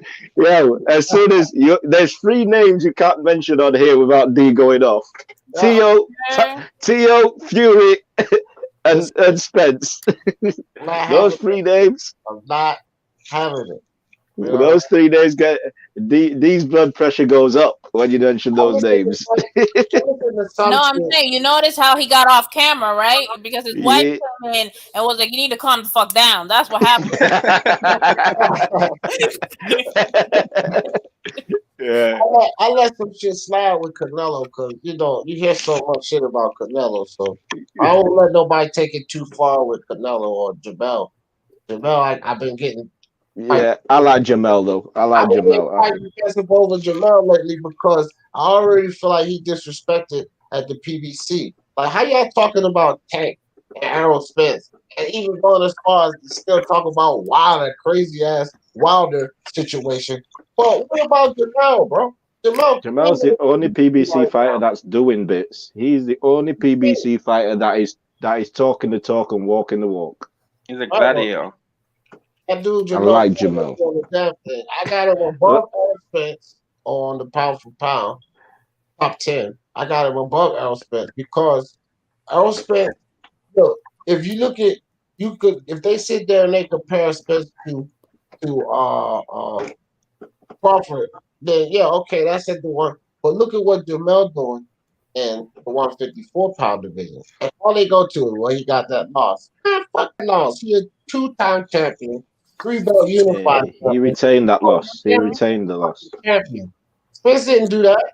He didn't do that. He didn't fight champion after champion. He fought Kell Brook 3 years ago. Then he fought fights in between. He fought Sean Porter. He already fought a fight in between. So he didn't fight champion after champion. And Jamel got more belts than him. The level of competition Jamel fought just a similar level of competition at 154 and Spence has at 147. So Jamel's the top dog at PBC to me when they talk about Tank Davis who ain't done a goddamn thing, sitting there collecting belts off of little Leo Santa Cruz. And you even got Leo Santa Cruz calling your ass back out again on a rematch. Leo Santa Cruz crazy in his damn head. Somebody and tell him to look at that film again. Well, you don't want no more of that. Leo forgot about the fight. Tank erased his whole memory with that uppercut. But did you see him go down though? Like, yo, that wasn't normal. He went down with a smile on his face. Yep. And then he got up with a smile on his face. because he knew what was waiting for him at home. That bank account was looking pretty nice. That's why. Tank erased his memory. I'm telling you, that uppercut erased his memory. He thought he'd just walked into the ring. That's why he was smiling. Leo got paid. Base more than Tanks. They gave Leo 1.5. They take $1 million. Yo, Jamel is getting disrespected because of his brother. That's why. His brother doing foolish things and people keep getting them two mixed up. Yeah, well, he went off on the IG and shit about that. Yeah, I seen that shit. He got the wrong one. turn on no motherfucking Canelo fight. That Canelo say he was fight. I was like, oh, he got fired off on Jamal. Yeah, I saw that shit. I was laughing my head off of that shit. Yeah, That shit was funny. I was like, oh, okay, Jamal. Like, okay, like, who am I like that? That's my brother. But as of today, I'm not with that bullshit. I'm going on my own path. We only look alike. Yeah, he even said his girl was gonna whoop his girl. Bro, they on different paths. Like they going in different directions right now. Jamal is lost. Jamel is going to the top, baby. I'm pulling for Patrick Teixeira to get this damn piece of situation straight. I believe Jamel Charlo beats all three of these guys. I don't give a shit whether it's Patrick Teixeira, Tim Tszyu, Brian Castano. Don't make me no difference. He beats them all. But this, I don't want it to be two fights because if it's one fight, then we'll get 4-belt undisputed next year for sure at 150. But if it's two fights, man, 2022. Is Jamel gonna move up after that? At the end of 2021. What you say, Eric? Is Jamel gonna move up after that? No, he's not moving up until Jamal move up. Okay. I'm pretty Jamal sure. don't want to fight no one. Jamal ain't gonna move up to 174 though, sure. No, 168, surely. Yeah, he is. Is he? Yeah, he gonna move up. Jamal Jamal can fight at 168. Those dudes big. Look at those dudes' legs, bro. Them motherfuckers big as shit. They over 6 foot. They 6 foot or over. So they'll fight up. The thing that annoys me about it is the same fighters that are 160 now is going to be at 168 at the same time. These guys ain't fighting each other now. What makes you think they're going to fight each other then? That ain't my concern, man. Because look, Jamal ain't doing much right now. Okay, he's holding on to that belt that they gave to his punk ass. Because he was just like Devin Haney, a beneficiary of a gift. He didn't know that. Man. We're back there again. It's the truth. He was spawned. He spawned the age of the belt giving because of the franchise belt. He received the first gift from the Franchise Belt Association was given to Jamel Charlo. They wrapped it in a bow and they shipped it to him FedEx. Okay, it came with a bow on the top of it. Here you go, Jamel, or Jamal. I meant. That's what he got the gift. He got the first gift, and then he defends it against a Brandon Adams and a goddamn Dennis Hogan. Oh, sounds pretty familiar to me. Chip Devin Haney a free belt, Santiago, and I got that one more. You know what I'm saying? Bro, like Deja, fuck them with these two guys. So, at least with Devin Haney, he's a prospect. Jamal, come on, bro. You've been in this game. You've been in this game. 2008. Yeah, his brother's showing him up. That's his problem. His brother's showing him up. So I give Devin Haney a pass because he only 21 and he just getting it cranking up. With Jamal, hell no. I ain't giving him no damn pass. Nah, me neither. I'm not on that Jamal shit. Jamel, I ride with Jamel. But right. Jamal, you go ahead and go on up to 168 and fuck around in Toodaloo and do nothing. And let Jamel go show you how to do 160. 160 and get something done, fool. I really don't think either one of them beat Canelo at 160 or 168. So, but hey man, whatever. I don't think Canelo will move back down to 160. Huh? I don't think Canelo will move back down to 160 unless it's an undisputed fight. I don't know, bro. He said that they're saying he's still campaigning that both ways. I don't see why not. But he getting old. I would tell you this, but both ways to 168 because Reynoso said 168.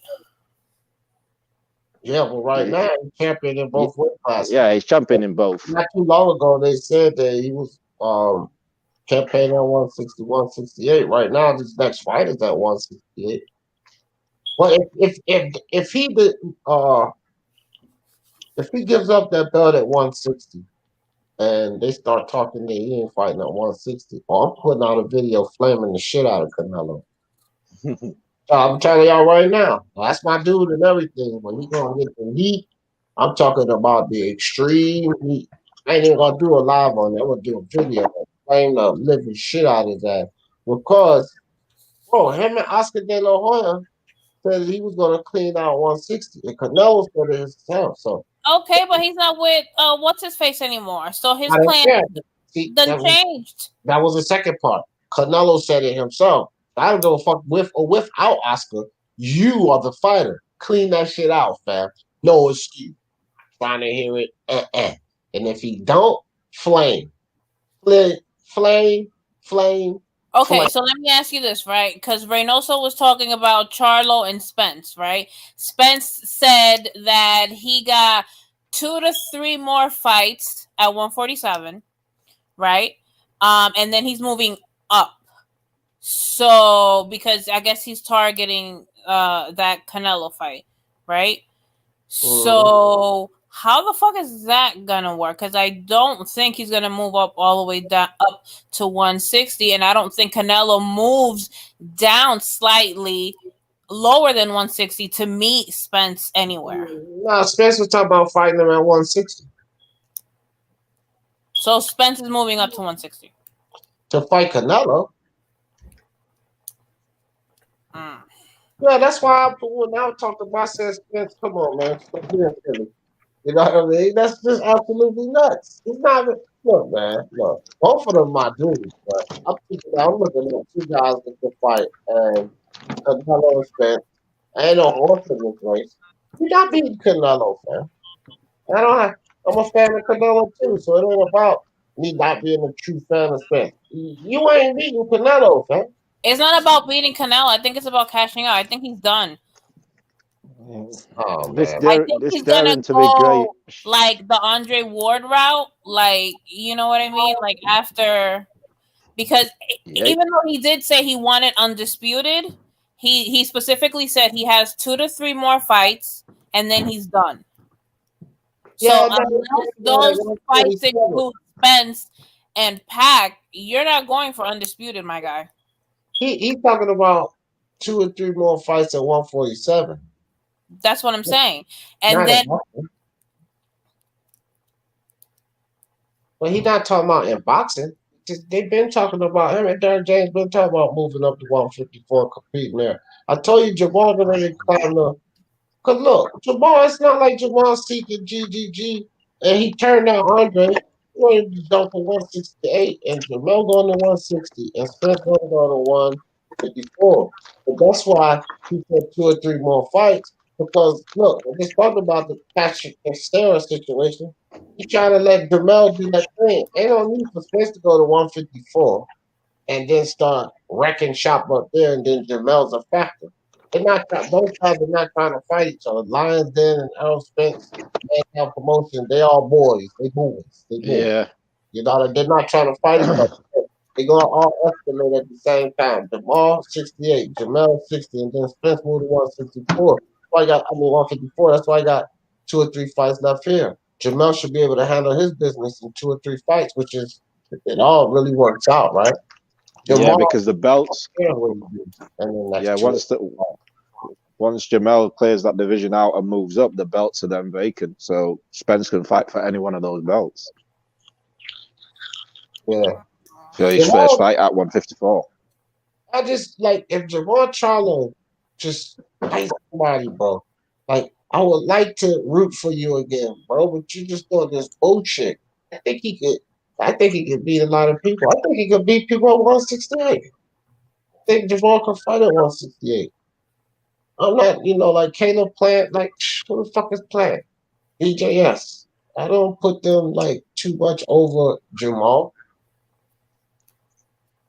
I mean, only thing I would have to see Jamal fight a couple of people at 160, but I think he can go fight those guys.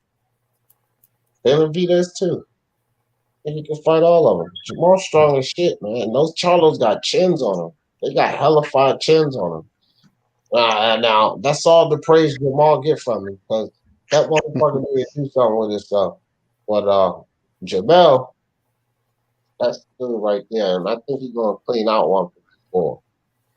You know, I still think we could get that fight in 2021. Josh Taylor, Jose Ramirez, 4-belt undisputed, 2021, and potentially Fury and Joshua. It's a good chance we might get 3 4-belt undisputed matches in 2021. I think Eddie Hearn said that Wilder isn't a factor. The only one that's holding up undisputed is the WBO. So Usyk said he's not Hearn backing don't know down. what you're talking about, man. Eddie Hearn don't know shit. He don't know shit about PVC and top ratings. I'm being serious. He don't know what the fuck going on. Eddie Hearn, listen, man. Why the fuck would Bob Arum and Allen and privy him to their court situation or anything? That motherfucker Because don't. they want undisputed. Well, got shit to do with it, though. I say he don't got shit to do with it, right? I know what's going on. I know. Fury They're fighting sending Wilder. contracts to each other, right? I'm pretty sure dates and time. And I'm gonna say this: I very much doubt Fury jumps into the AJ fight next, because he didn't do it with Wilder. He had a couple tune-ups anyway. So I'm saying late 2021, assuming he fights someone else early 2021, because he hasn't fought since Wilder. Yep, that's what I said too, Kat. I agree. Like somewhere with like October or later in Right. 2021. Yeah, I don't think like I don't know what's going on with this Usyk situation, but Usyk just want to take a loss, or maybe he want to cash out. Maybe he say, "Fuck it, I achieved greatness at cruiserweight. Let me go get this Joshua payday and go on back to Kazakhstan and chill and shit." Or well, No, I mean, look, man, he wants to payday. He probably does think he can beat him. He getting yeah, knocked out, man. man, Yeah. Joshua gonna beat. I don't know, man. I'm telling everybody right now. Let's not start this shit. Usyk is not going to beat Anthony Joshua. He's not. That motherfucker should take the step aside money and have it written in that he gets the winner of whoever wins the fight, because it's the WBO belt that would be under scrutiny of being stripped, and that's the only belt. So if they won 4-belt undisputed, and you should take the step aside money and have that written in, he's with the WBO situation anyway. So that belt would be back on the line regardless of how you look at it. So, Yeah, but if he takes the money to step aside, and let's say Fury wins, he won't get the same amount with Fury that he would have gotten with AJ. So I understand why he's pushing for that fight now, because he doesn't want to risk it. no, yes, he will, and he might even get more. That Fury's going to be a 4-belt undisputed champion. He will be worth more than AJ with that. Oh, So you think, yes. Listen, come on, man. You get all of those marbles all the way, but I don't care how you revere AJ. Whichever one of those two mothers, I don't care who did it. I just hope we get the fight. I'm rooting for Fury. Fury, my guy. Blah blah blah blah. I don't care if Joshua will win. I don't really care if Fury wins. I want that fight. I want one champion.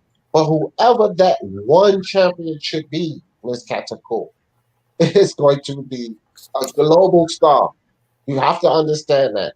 So you cannot tell me. I know Joshua's bravado and his persona and his selling power is up here now. If no, that man, it has nothing to do with that. I'm just looking at it from just trying to picture it in that way. it's been over 21 years since we had a 4-belt undisputed champion. Fury will become an immediate star. You got Oh, vacate that belt. that motherfucker will even, and if Joshua wins it, he'll be an even huger star.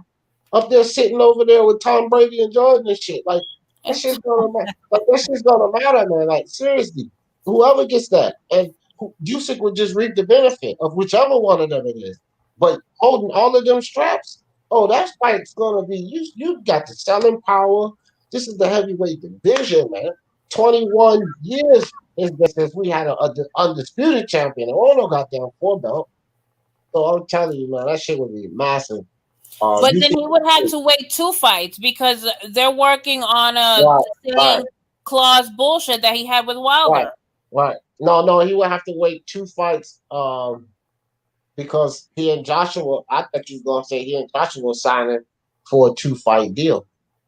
So if he and Joshua get in next, they got another fight coming after that, and then Usyk would get the fight. Well, Usyk needs that. He needs 2 fights in between to go test himself because he can take the step aside money. He don't have to exercise it, which I don't know why he wouldn't, but you know what I mean? So he'll take the step aside money, which would probably be a lot of money because they're gonna make huge money off that fight. So they're probably gonna be willing to pay Usyk somewhere in the upward of 10 million probably just to step aside. But anyway, he takes the step aside money, and then he get into some fights, fight some better competition than Doughboy, and test himself because he's gonna need to test the waters.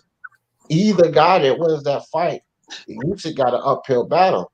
Because if it's Joshua, I think Joshua beats him. If it's Fury, I don't see how Usyk beats Fury. They're too similar, like they both pure boxers and Fury's dimensions. That's it. That's enough for me. I don't see how he beats Fury, and I think I Joshua can't. stops him.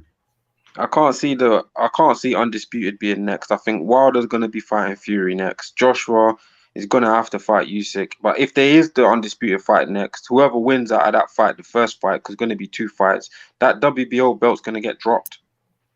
Yeah, that's what I'm saying. It's not next. Undisputed isn't next. I think he is gonna fight Usyk. No. Yeah, if he drops, okay, so if AJ fights Usyk, and Wilder fights Fury, right?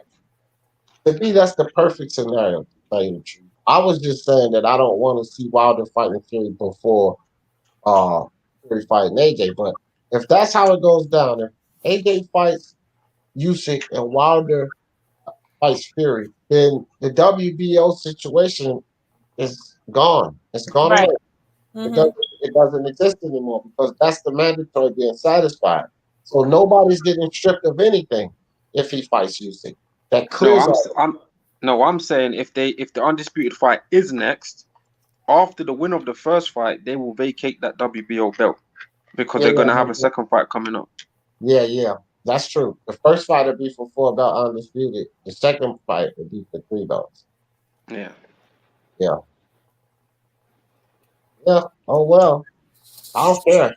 For one fight, we had a 4-belt undisputed champion. He gonna be the motherfucking man. I'm gonna tell you that right now. If Yeah, it's I think that's Fury, if it's Tyson Fury, I'm telling you now, if it's Tyson Fury, so let's say this. If the He's belt gonna gets vacate them motherfuckers ASAP. no, no. Think about this. Think about this, that guy. If it's Tyson Fury, right? Because I don't know. Again, I don't think Usyk beats either of those guys. But so if Tyson Fury beats Joshua, and then they snatch the WBO belt, which they will, right? And say he goes and fights Usyk to get the WBO belt, he could become 4-belt undisputed, 2-time 4-belt undisputed heavyweight champ. yeah. That's how I see it going as well. That's how I see it going as well. I And think if the Undisputed is next, they'll vacate the belt and then fight the winner, whoever Joe Joyce out of and Usyk, and then the winner of that will just fight the winner of that and then become 2-time Undisputed. 2-time undisputed champ right off the back, right? That's crazy. That's crazy. All right, man. I don't know why I just put that link in the chat. Don't click on because I'm going to click off. All right, God bless. Yeah, give me some closing thoughts, Wayne. You there, Wayne? Oh, Wayne, give me some closing thoughts. It's always fun talking to you. I hope you feel better. Don't be freaking slandering Tony's name, all right? We done had this conversation before, damn it. Well, Look, man. Hey, man, you know me, Pat. I give everybody the heat. Look, we want him to fight. You know what I mean? We want him to fight, and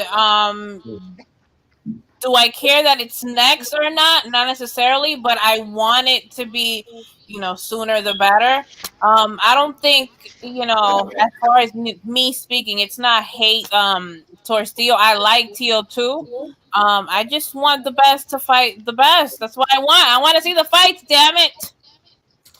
Get better, my friend, and see you next time, okay? All right, thanks, Kat. I appreciate you. Jack Kyle, what's up with you, brother? What's up, lad? How you doing? Good, brother? I'm all right. Actually, I'm getting ready to close it down. I've been running. Yeah, I just wanted to say something quickly. I just wanted to say, you were talking before about Usyk and at heavyweight. Usyk's definitely the real deal at cruiserweight, but at heavy, I just can't see him beating Joshua or Fury. Fury can outbox him on the outside or even beat him up on the inside. And with Joshua, I just don't think he can box Joshua for 12 rounds. He'll get caught eventually and overpowered. So Usyk's definitely the truth, ATG cruiserweight, but I think he falls just short at the top at the heavyweight division. Yeah, man, me too. I just don't like. I don't know. You know how the fans are. They hype these guys up, and I just can't agree with Usyk. I can't see it because if you stop Cheswood, it's going to what was it, seven rounds or something. But we seen what happened in that fight. Like that wasn't impressive, and the Dirk Chisora fight wasn't like. If you're going to be able to, in my opinion, compete with AJ or Fury, then you're going to have to show more dominance against the Cowboys. Yeah, I agree. Chisora was a good step up, but it didn't show me anything that would put any fear in Joshua or Fury. 100%. You know, Right. It was just a good win, but it's not enough to beat Fury or Joshua. Even Wilder, I'd probably pick Wilder to catch Usyk as well within the 12. So I think he falls, just short at the top. But anyway, thanks for having us on anyway. So I'll let you go. I'll come on next time a bit earlier, brother. Peace out, my lad. All right, Jed. Appreciate you. Before I go as well, Spence got a better resume than Jamel Charlo, but we'll debate that next time. All right? Yeah, we'll talk about it. All right, sweet as. Peace out, my bro. All right, bro. Lad. Well, guys, we've come to the end. I just had to defend my guy, Teofimo Lopez. Y'all know how it is. All of that craziness. Just wanted to put it out there. He don't have to do a damn thing. Ain't no demands on Teofimo.